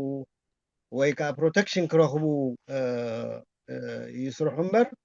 ኣብ ትሕቶኦም ኮይኖም ከዓ የገልግልዎም ነይሮም ማለት እዩ ነቶም ዝለዓለ ደርቢ ዘለዎ ወይ ከዓ ሽማግለ ዝበሃሉ እዚ ይኹን እምበር ንሳቶም مريت كأي تخلكلون كم مسافة تقوينهم سي مريت نحنا إنا نعدلكم قالوا هنا يبلوهم لازم مريت يتقومون يروم مريت جن كابت مريت كم تاكس مسالي دي خمس خونة يتقومون يروم مريت كابو እዚኦም ክንጠቕሶም ፀንሐና ዝተፈላለዩ ካብ ከበሳ ዝመፁ ንምንታይ እዚ ሕጂ ጠቕሶ ዘለኹ ከመይ ገይሩ እቲ ዝነበረ ቅርፃ ናይ ቅድም ተቐይሩ ብከምዚ ደረጃ ከም ዝኾነ ብዛዕባ መሬት እንተኮይኑ ከዓ ብዙሕ ፀገም ከም ዘይነበሮም ንምርኣይ ማለት እዩ ቀፅል ኣለኻ ዶ ወወ ገይረልካ ኣለኹ ኦኬ ሕጂ ንርኣዮቶም መንሳዕ ማርያ ቤጁክ ዝበሃሉ እንተዳሪእናዮም እዚኣቶም ኣብ መጓሰ ጥራሕ ዘይኮነስ ኣብ ማሕረስ ስለ ዝኣተው ተቀደም ናይ መጓሰ ጥራሕ ዝነበረ መሬት ክሕዙ ጀሚሮም ማለት እቲ ዝሓዝዎ መሬት እናታቶም ይኸውን እቲ መሬት ናይ መጓሰ ኣለዎ ንማሕረስ ዝጥቀምሉ ቦታ ኣሎ ስለዚ እንታይ የተኣታትውሎ ማለት እዩ ዝሓረሶ ሓደ ናቱ እዩ ማንም ሰብ ከይዱ ከብቲ ክትበሉ ይክእልን እዩ ስለዚ ርስቲ ናቱ እንዳቆመ ይኸይድ ነይሩ ማለት እዩ ስለዚ እዚኦም ከም ሓረስቶት እዮም ጓሶት እውን ኣለዎም ግን ከዓ ኣብቲ መሬት ኣጠቃቅማ እቲ መሬት ወላ ናይ ሓባር ይኹን እምበር ብማሕረስ ብገለ ስለጥቀሙ ብውልቂ እንዳተጠቕሙ ይኸዱ ነይሮም ማለት እዩ እዚ እቲ ጠቕላላ ናይቶም ትግራይ ዝዛረቡ ንሪኦ ማለት እዩ ኣብ ቢለን ተመፂና እውን ተመሳሳሊ እዩ ንሳቶም ምስ መፁ እውን ኣብ ትሕቶ ኣብ ቅድሞኦም ዝነበሩ ንገሊኦም መሊኾሞም እዮም ድሕሮም ዝመፁ እውን ከምኡ ገይሮም እዮም ግን ከዓ እንታይ ኣለዎም ኣብኡ እቲ ደርቢ እውን ኣታቶም ኣለዎም ብዙሕ ኣይነበበለይን ኮይኑ እምበር ኣብቲ ደርብታት ዘቆምዎ እስክንም እቲ መሰረታዊ ትካል ማሕበረሰብ ዝኾነት ስድራ ቤት ዝቆመት ሓረስቶት መሰረት ዓለታት ቶም ቀዳሞት ተሰዲዶም ዝመፁን ላዕለዎት ደርብን እዮም ማለት እዩ እዚኣቶም ከዓ ሽሞም እንታይ ይበሃል ሲማገር ተባሂሎም ይፅውዕዎ እቶም ታሕተዎት ኣካላት ኣብ ትሕቲ እቶም ሲማገር ኮይኖም ዘገልግሉ ከዓ ሚኪሩ እዮም ዝብልዎ ኣብ ድምፂ ምናልባት ፀገም ክህልወኒ ይኽእል እዩ ወሲትካ ኣለይ ክዕብየልካ ሓሲበ እንዴ ሓን ግን ደሓን ኦኬ ሕጂ ናይ ቢለን እውን እንተኾነ ተመሳሳሊ ከምቲ ናይ መንሳዕ ናይ መርያ ናይ በይጁክ መሬቶም ርስቲ ዝመስል እንዳሓዙ ንመጓሰ ዝኸውን እውን መሬት ኣለዎም ማለት እዩ ናይ ቢለን ፍሉይ ነገር እንታይ እዩ ከምቶም ብሰሜን ይኹን ወላ ብደቡብ መፂኦም ናቶም ቋንቋ ገዲፎም ትግረይ ጥራሕ ዝዛረቡ ከምኦም ኣይኮነን ቢለን ኣብኡ ምስ ከዱ ቋንቋኦም ሒዞም እዮም ማለት እዩ ወላ ናይ ኣከባቢኦም ቋንቋ ኩሉ ይፍለጥዎ እምበር እቲ ከምቶም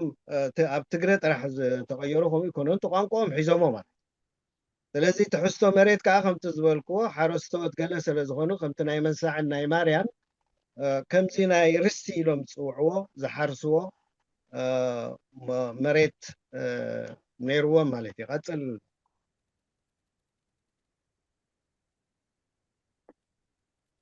ኣብየካ ድያ ዘላ ኦኬ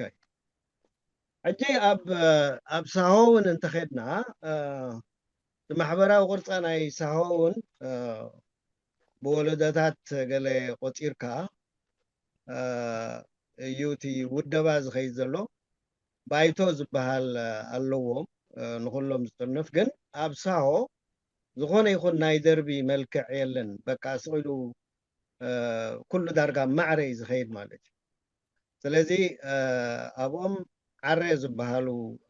ኣለዉ እቲ ዝለዓለ ብዝሒ ህዝቢ ዝሓዘ ዲክ ዝበሃል ከዓ ኣሎ ኣብ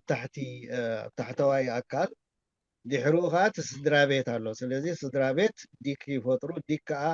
እቲ ዓረ ዝብልዎ ይፈጥር ማለት እዩ ኣብ ትሕዝቶ መሬት እንተኮይኑ ተመሳሳሊ እዩ ምስቲ ናይ ከበሳ ገሊኦም ኣብ ማሕረስ ኣብ መጓሰ ጥራሕ እንተኮይኖም እትመሬቶም በቃ መጓሰ ኮይኖም ይኸዱ ማለት እዩ ሓረስቶትን ጓሶትን እንተኮይኖም ከዓ ናይ ርስቲ ኣተሓሕዛን ከምኡ ከዓ እቲ ናይ ጉስነት ቦታ ዘለውን ኣለዎ ብካልእ ከዓ ብዴሳ ወይ ከዓ ሽሄና ዝበሃል ስለ ዘሎ ኣብ ከበሳ መብዛሕቶም ኣብ ከበሳ ዘለው ንሱ እቲ ሲስተም ይጥቀሙ ማለት ሽሄና ማለት ናይ ሽሕና ማለት እዩ ካልእ ትርጉም የብሉ ናይ ሽሕና ናይ ኩልና ማለት እዩ ስለዚ ኣብ ሳሆ እንተሪእና እውን ሰለስቲኡ ዓይነት እቲ ናይ ሙጋሰ ዝጥቀምሉን ናይ ሕርሻ ዝጥቀምሉ ከምዚ ርስቲ ዝብልዎን ብዴሳ ዘመሓድርዎ መሬት ነይርዎም ማለት እዩ ቀፅል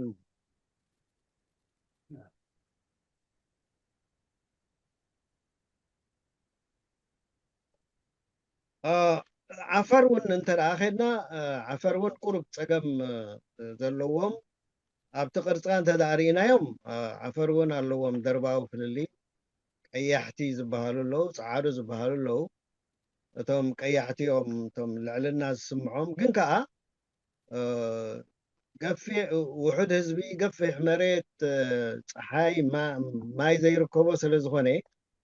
ፋሕ ኢሎም እዮም ዝነብሩ ማለት እዩ ስለዚ ውሑዳት እዮም እቶም ብሓባር ኮይኖም ንነዊሕ ግዜ ተኣሽሙ ዝኾኑ ስለዚ ገሊኦም ኣብዚ ናይ ዓሳ ምግፋፍ ከምዚ ሕጂ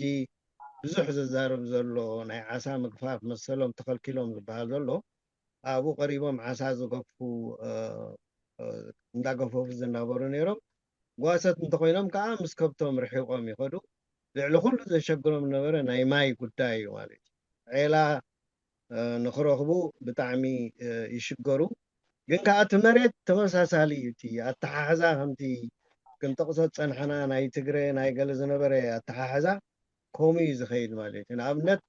ካብ ሓደ ቦታ ተሰዲዶም ርሑቕ እንተኸይዶም እሞ ካልኦት ነቲ ቦታኦም እንተሒዞሞ ተመሊሶም ምስ መፁ እቶም ኣብኡ ዝፀንሑ ኣዝማዶም ይሕግዝዎም እሞ ካብቲ ቦታ የውፅዎም ማለት እዩ ስለዚ እዚ ንርእሱ ገለ ዘይምርዳእ እውን ይፈጥር ኣብቲ ሕብረተሰብ ማለት እዩ ቀፅል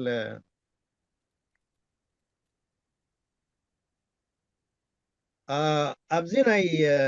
ኩናማን ወይ ከዓ ናይ ናራውን ክንሪኦ እንተደኣ ኮይና እቶም መጀመርያ እቶም ኣነ ደቀባት ኢለ ዘለኹ ከምዚ ገሊገሊኡ ኣነ ከወደባት እየ ኢሉ ናይ ትምክሕቲ ዘለዎ ዘይኮነስ ቀዳሞት ሰፈርቲ ንምባል እዩ ስለዚ እቶም ቀዳሞት ኣብቲ ቦታኦም ዝነበሩ ወላ ኣብ ካልእ እውን ነይሮም ክኾኑ ይኽእሉ እዮም ተደፊኦም ኣብዚ ሕጂ ዘለዎ ከይዶም ክኾኑ ይኽእሉ እዮም ግን ከዓ ብዙሕ ናይ መሬት ፅበት ስለ ዘይብሎም ብዙሕ ኣይሽገሩን እዮም ኣብቲ መሬቶም ጥቃም ርስቲ ዝበሃል ማለት ሓሪሶም ክጥቀምሉ ዝኽእሉ ንኩሉ ግዜ እንዳተመላለሱ ክሓርስዎ ዝኽእሉ ኣሎ ናይ ሓባር ከምዚ እቲ መሬት ናይ ሓባር ይኹን እምበር ግን ከዓ ሓደ ቦታ ቀሲኖም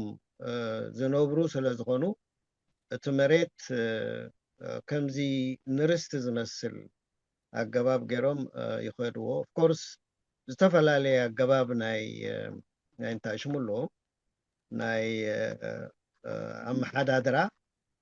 ስለዚ ክልቲኦም ዳርጋ ተመሳሳሊ እዩ ዘለዎ ናራ ቁሩብ እቲ መሬቶም እንዳተደፍኡ ዝኸድሉ ግዜ ኣሎ ግን ከዓ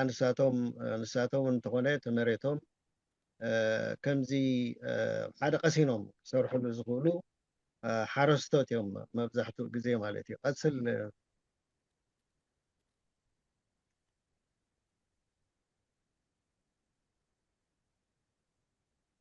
ሕጂ ትሕዝቶ መሬት ኣብቲ ከበሳ እንድሕር ሪእናዮ ብዙሕ ዓይነት ናይ ትሕዝቶ መሬት ኢና ንርኢ ርስቲ ዝብል ንርኢ ፅልሚ ዝበሃል ኣሎ ዴሳ ዝበሃል ኣሎ ጉልቲ ዝበሃል ኣሎ ናይ መንግስቲ ወይ ከዓ ዶሚናሌ ዝበሃል ኣሎ ማለት እዩ ሕጂ ኣብቲ ርስቲ መብዛሕትኡ ግዜ ናይ ሓደ ፍሉይ ስድራ ቤት ክኸውን ይኽእል እዩ ናይ እንዳ ከዓ ክኸውን ይኽእል እዩ ግን ከዓ መሬት ሓደ ኣቦ መሬት ንደቁ እንተደኣ ኣማቒልዎ ሽዑይቲ ጽልሚ ዝበሃል ማለት እዩ ናይ ውልቁ መሬት ናቱ ይኸውን ግን እቲ ናይ ውልቁ ዝወሰደ ጽልሚ ዝበለ ሎሚ ጽባሕ ንግሆ ምስ ፈረዩ ምስ ወለዱ ንደቆም ስለ ዘማቐልዎ ተመሳሳሊ ኣብቲ ርስቲ ዝበሃል ይምለስ እሞ መሬት ኣሕዋት ገይሮም ክሰርሑ ይኽእሉ እዮም ማለት እዩ ስለዚ እዚ ርስቲ ዝበሃል ዘሎ ወይ ከዓ ጽልሚ ንብሎ ዘለና ምስ ኩነታት ናይ ህዝቢ ክበዝሕ ከሎ እሞ ተፅዕኖ ክፍጠር ከሎ ከዓ ገሊኦም ስፍሕ ዝበለ መሬት ይረኽቡ ብሰንኪቲ ናይ ምውላድ ብዝሒ ናይ ሰብ ማለት እዩ ገሊኡ ከዓ ፀቢብ መሬት ይኾኖም ሽዑ እንታይ ዝብሉ ኣብ ሓጎና ሓደ እዩ ስለዚ ገለ ግበሩልና ንሕና መሬት ሲኢና ክነሳቀየ ንስኻትኩም ከዓ ሰፊሕ መሬት ኣለኩም ተባሂሉ ካብኡ እንድሓር እቲ ናይ ዴሳ ዝበሃል ሲስተም ኣትዩ ማለት እዩ እዚ መብዛሕትኡ ብሓማሴንን ብኮሎግዛይን ዘሎ ቦታታት ይጀሚሩ ኩሉ ግዜ እቲ መሬት ኣብ ክንዲ ናይ እንዳ ዝኸውን ወይ ከዓ ናይ ውልቀስ ቤተሰብ ዝኸውን ናይ ዓዲ ይኸውን ማለት እዩ ስለዚ ኣብ ዓዲ ከዓ ዝተፈላለዩ እንዳታት ስለ ዘለዉ ብኡ መሰረት እቲ ቦታ ዴሳ ኣብልዎ ከዓ ሽሕና ናይ ኩልና ማለት እዩ ስለዚ እዚ ብዴሳ ዝነባበር መሬት ከዓ ኣሎ ማለት እዩ ስለዚ ርስቲ ኣሎ ጽልሚ ኣሎ ዴሳ እውን ኣሎ ቀፅል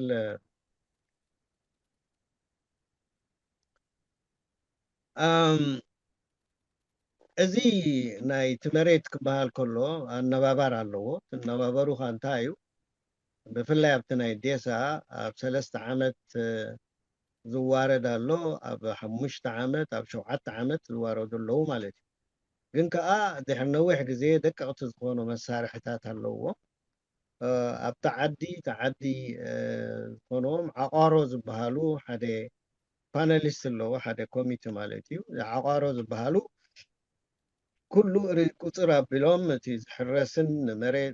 መንበሪ ዝኸውንን ንሳቶም እዮም ዝሕዝወቶም ዓቋሮ ዝበሃሉ ብዝያዳ እቲ መሬት ከዓ ኣይና ይዋላኻ ኣይና ኢዱኻ ኣይና ይፀባርያ ወይ ከዓ ገረብ ኢሎም ፈልዮም ሒዞሞ ይፀንሑ ማለት እዩ ካልእ ሽማግለ ከዓ ገላፎ ዝበሃሉ ኣለዉ እዚኦም ከዓ መን ይግብኦ መን ኣይግብኦን ኣፃርዮም ዝሕዝዮም ማለት እዩ ሳልሳይ ትካል ከዓ መታሮ ዝበሃሉ ኣለዉ እዚኦም ከዓ ተፃርዩ ዝመፆም ኩሉ ነቲ ዝምልከቶ መሬቱ ዘረክቡ እዮም ማለት እዩ ብፍላይ ኣብ መንበሪ ገዛውቲ ክኸውን ከሎ ማለት እዩ ዕጅብቲ ጉልቲ ዝበሃል ንመፅእ ጉልቲ ክልተ ዓይነት እዩ ዘለዎ ሓደ ጉልቲ ዝበሃል ሽም ጉልቲ ተባሂሉ ሽመት ዝወሃቦ ንሓደ ዝተወሰነ ቦታ የመሓድር ዝተወሰነ ቦታ ከመሓድር ከሎ ከዓ ማለት ንጉስ እዩ ዝህቦ ሽመት እዚ የመሓድር እሞ ካብቲ ህዝቢ ቀረፅ የኽፍል በገንዘብ ጥራሕ ኣይኮነን ብነገር እውን ክእከብ ይከኣል እዩ ብመዓር ድዩ ብገለ ድዩ ይእከብ ካብኡ ሓደ ዝተወሰነ ገንዘብ ንርእሱ የትርፍ ዕሽር ገለ ይመስለኒ የትርፍ እሞ ይሕዞ ካብኡ ንድሓር ብዛዕባ ማሕረስ ድዩ ወይ ገለ ከዓ እቶም ገባር ክሓርስሉ ከም ዘለውን ጠቕሚ ኣለዎ ማለት እዩ እቲ ንጉስ ዝጥቀም እንታይ እዩ ሓደ እቲ ግብሪ ምእካብ እዩ ካልኣይ ከዓ ውግእ ክኸውን ከሎ ንዓተ ለዓል ተባሂሉ ናይ ጉልበት ፀጋ ናይ ሰባት ክሳተፉ ከም ዘለዎም እቲ ሹም ዓብ ተራ ኣለዎ ማለት እዩ ስለዚ እቲ ጉልቲ ዝበሃል ዘሎ ቀረፅ ኣኪቡ ንንጉስ ዘረክብ ኣብ ግዜ ውግእ ክኸውን ከሎ ከዓ ንዓተኸላኸል ኢሉ ንውግእ ሰብ ዘለዓዕል እዩ ማለት እዩ ካብኡ ቀፂልና ፈሰስ ዝበሃል ኣሎ ሰሚዕኩም ኣለኹም እዚ ቃል እዚ ፈሰስ ማለት ዝፈሰሰ ማለት እዩ ዝተበላሸወ ማለት እዩ ግን ከዓ እቶም ነጋውስ ውግእ ማለት ሓደ ዓዲ ዓሚፁ እንተዛኢሎም ደስ እንተዘይልዎም እቲ ወተሃደር ብምሉእ ኣብቲ ዓዲ ኮፍ የብልዎ ዝደለይዎ እንዳሓረደ ከም ድሌቱ ዝገብረሉ ግዜ እዩ ነይሩ እዚ እቲ ንብረት ኩሉ ይፈስስ ስለ ዘሎ ፈሰስ ኢሎም ይፅውዕዎ ማለት እዩ ኣብ ካልእ ግዜ እውን ብፍላይ ኣብዚ ፅዑቕ ዝኾነ ውግእ ካብ ሃፀይ ቴድሮስ ጀሚሩ ክሳብ ሃፀይ ባዚመን ሽሙ ምኒልክ ናይ ዓድዋ ውግእ ዝተገብረ እቲ ገንዘብ ዝእክብዎ ዝነበሩ ሓደ በዚ ብጉልቲ ሲስተም እዩ ካልኣይ ከዓ ፈሰስ ዝብልዎ ኣለዎ ንሳቶም ዝእክብዎ ካብቲ ህዝቢ ኣኪብካ ወይ ከዓ ኣብቲ ህዝቢ ቀልቦ ይብልዎ ነቲ ህዝቢ ማለት እዩ ዋጋ ኣሎ ቀልቦ ተባሂሉ ዝጥቀምሉ ኣገባብ እዚ ማለት እዩ ድሕሩ እታ ሓሙሻይቲ ዶሚናለ ዝበሃል እዚ ጣልያን ምስ መፀ ነቲ ጉልቲ ዝበሃል ነገር ደምሲሱ ንርእሱ ወሲድዎ ማለት እዩ ንጉልቲ ጥራሕ ኣይኮነን ንርእሱ ወሲድዎ እንታይ ደኣ እቲ ቆላታት እንብሎ ምዕራባውን ምብራቃውን ቆላታት ናይ ኤርትራ ክሳብ 800 ሜትሮ ዘሎ እዚ እንታይ እዮም ዝብሉ እቲ ሽዑ ክመፅእ ከሎ ተራኒሉስ ይብሎ ዋና ስለ ዘይብሉ ይብሎ እቲ ሰባት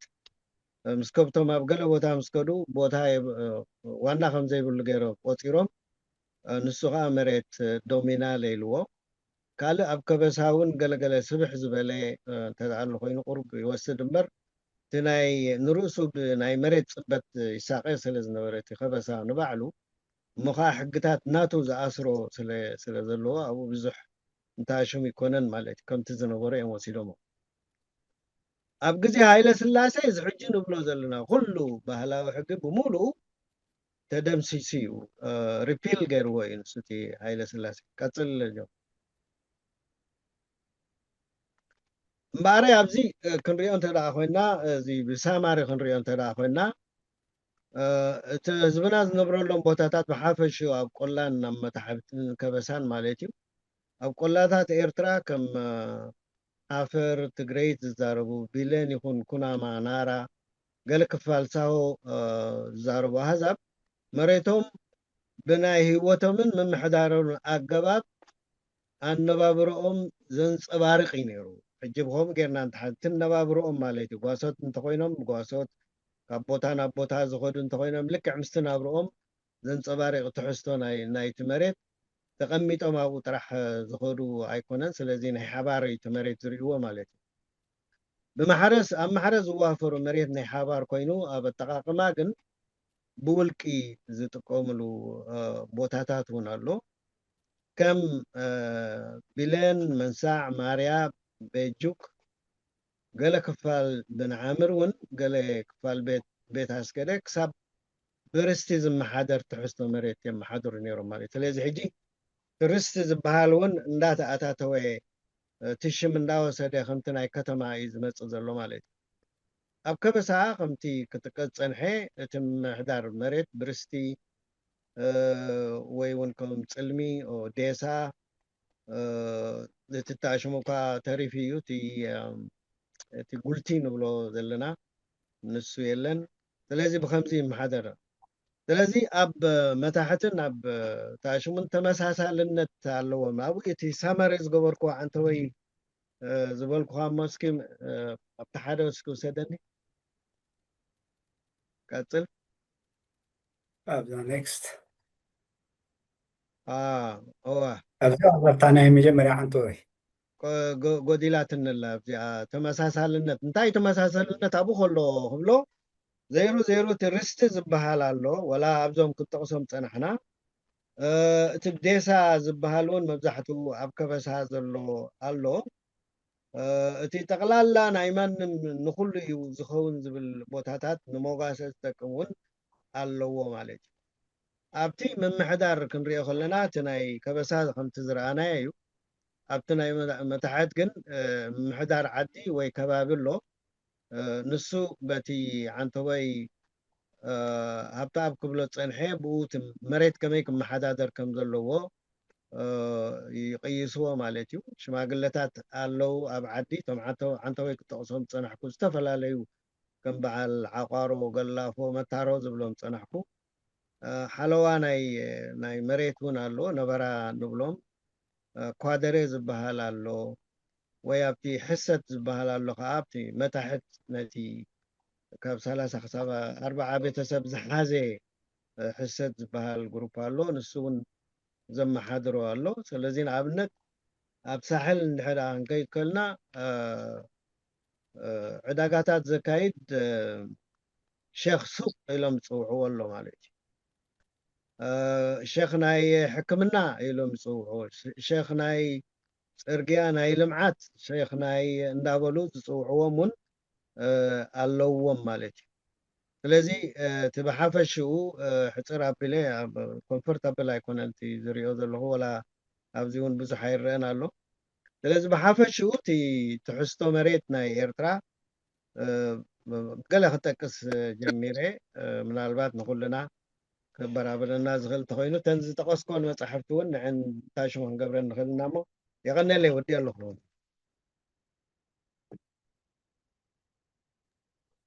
الرأي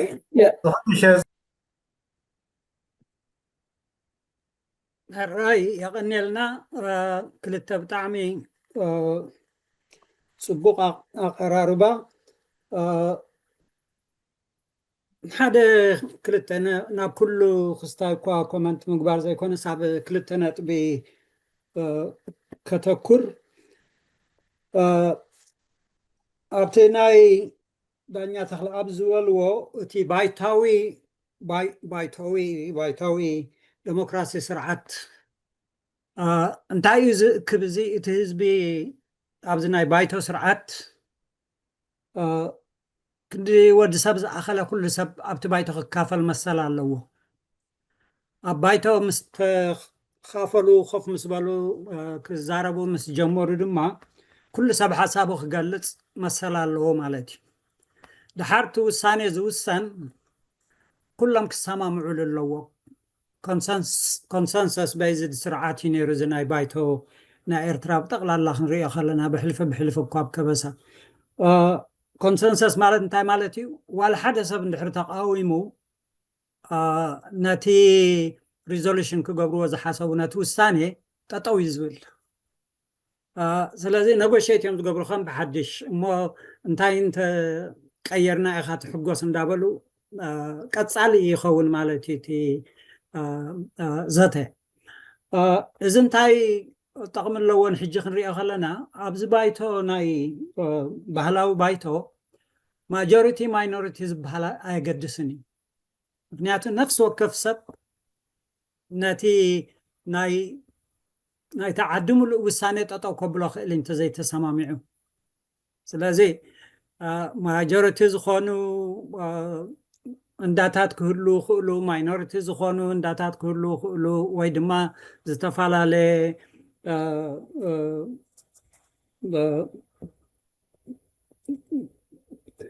ዝተፋላለየ ንኣብነት ማእከላይ እቲ ኦሪጂናል ናይቲ ኢንሃቢታንትስ ናይቲ ቦታ ዘይኮኑ ማእከላይ ዓሌት ዝበሃል ወይ ድማ ወደባት ዝበሃል እዚታት ክህሉ ክእል እዩ ኣብቲ ናይ ዓድታት ናይ ከበሳ ብሕልፊ ኣብታ ውሳኔ ክትበፅሕ ከላ ግን ነፍሲ ወከፍ ሰብ ክሰማምዓ ኣለዎ ኣብ መጨረሽታ እንድሕሪ ዘይተሰማምዖም ነቲ ዝኣቢ ዘሎ ሰብ ተሰማማዕ ኢሎም ይልምንዎ እምበር ነቲ ናቱ ርእይቶ ረጊፆም بعد خات فلت نسخاي إلهم والثاني خجوري كلنا سلازم حجي إزي أب ناي دحراي كنرينا زناي أب ناي هاجر درجة عند حروسيدنايو زي majority minorities بهالنجار أي زي بلو سرعات زي كما جرنا خنتقوم ولا نخيل أبت ناي هاجر ملو أب كندي بايتوتات ناي كوشاتات راح تحصر زترف أب عدو ملوء كما قرنا خنتقوم ولا نخيلنا أبنت بارلما قلما لن تحرير للناسي ببزحيت زبل كل جزء تقم كم تخيلي تم بزح زبهالو وين عالت بزح زلهم خوان خلو وين هايمانات بزح زلهم خوان خلو نزي حجي تم بزحاتنا تم وحدات كي تغطوهم كي تكونوا سي تا كونسنسوال تبهال كل خسامة على وتدل عباي نتبيع سلازم كما قرنا خنتقام الله نخيل مساعد إرترا زبل عبي حتو الله مالتي أبزاناي مريت انتاي كبل مخالكو اتمريتات تحا حزاناي إرترات راح دي كونناي أفريقيا بملو اندات غاية رئيس خيد زالله ሕጂ ንኣብነት ቀይዲ ጥልያን መምፅኡ ደማንያሎ ዝበሃል ኣይነበረን ናይ መንግስቲ ዝበሃል መሬት ኣይነበረን ብድሕሪ ጥልያን ግን እዚ ኩሉ ናይ መብዝሕትኡ ናይ መታሕት መሬት እዚ ባሕሪ ንብሎ እዚ በዓል ከም በዓል ሃዞሞ ዝመሰለ መሬት ኩሉ ደማንያሎ እዩ ናይ መንግስቲ እዩ ግን ናይ መንግስቲ እኳ እንተኾነ እቲ መንግስቲ ስለ ዘይጥቀመሉ ዝነበረ ናይ ምጥቃም መሰል ኣይከልኦምን እዩ ነይሩ ነቶም ህዝቢ ሕጂ ንኣብነት ሃዞሞ ከይዶም ይሓርሱ ባሕሪ ከይዶም ይሓርሱ ባሕሪ ከይዶም ይጓሱ ይኽብቶም ከምዝታት ኣይከልኦምን እዩ ነይሩ እቲ መሬት ግን ናይ መንግስቲ እዩ ነይሩ ማለት እዩ ሕጂ ድሕሪ ናፃነት እውን እታ ስርዓት መንግስቲ ወሪሳቶ ኣነ ዘይ እኳ ደኣ እቲ ላንድ ሪፎርም ኢሎም መሬት ኩሉ ናይ መንግስቲ እዩ ተኣውጁ ማለት እዩ ብኩሉ እኳ እቲ ናይ ኣዋጅ ኣብ ግብሪ እንተዘይወዓለ መሬት ሕጂ ብኤርትራ ዋላ ናይ ገጠር ይኹን ዋላ ናይ ከተማ ይኹን መሬት መንግስቲ እዩ ስለዚ ዝተሓዛ መሬት በቲ ባህላዊ ዝረኣናዮ ግን በብግዚኡ እንዳተቃየረ ሕጂ ንኣብነት ኣብ መጨረሽትኡ ኣብ ናይ ኤርትራ ዘሎ መሬት ኣተሓሕዛ መሬት መንግስቲ እዩ ኮይኑ ዘሎ ስለዚ ከነወዳድሮ ንኽእል ኢና መሬት ናብ መንግስቲ ምብባልሲ ካብ ዓዲ እቲ ዋንነት ኣብ ዓዲ ዝነበረ ሕጂ ናብ መንግስቲ እዩ ተቐይሩ እታ መሬት እታ ዓዲ እንድሕሪ ንመሬት ዘይትውንን ኮይና እንታይ ደኣ ስልጣን ኣለዋ እቲ ዝነበራ ናይ ምምሕዳር ሓላፍነት ተወሲዱ ማለት ድዩ ከምኡ እንዳኾነ ዝኸይድ ዘሎ ኣብ ኤርትራ ሕጂ ከበሳታት በዓላተን ብሽማግለታት ብዳኛ ዝካየዳ ዝነበራ ሕጂታ መንግስቲ ንዓዲ ዘካይዱ ባዕላ ትሸይማላ ማለት እዩ ስለዚ እቲ ስልጣን ካብቲ ናይ ዓድታትን ናይ ገጠር ህዝቢ ብምሉኡን ዳርጋ ናብ መንግስቲ ሽፍት እንዳገበረ ከይድ ኣሎ እዚ ጥቕሙን ጉድኣቱን ምናልባት ኣብ ቀፃሊ ንሪኦ ንኸውን ዝኾነ ኮይኑ ብዙሕ ግዜ ከይወስድ እምበኣር ሕጂ ንሕቶን መልስን ክንከፍቶ ኢና እዚ ኣኼባና ሕቶ ዘለኩም ኢድኩም ሓፍ ኣብሉ ስለዚ በብሓደ ሕፅር ዝበለ እንተገበርና እቲ ሕቶ ምእምንቲ ንብዙሓት ክሓቱ ዕድል ክህብ ብርሃነ ረዳ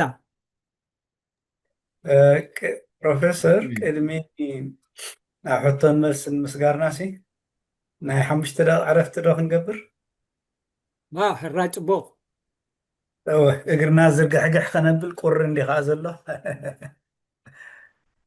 እሞ ድሕሪኡ ሕቶን መልስን ክንገብር ግን ኢድኩም ሓፍ ኣቢልኩም ክሳንሑ ትኽእሉ ኢኹም ሓንቲ መሰጋገሪት ክስታይ ክገብረልኩም እየ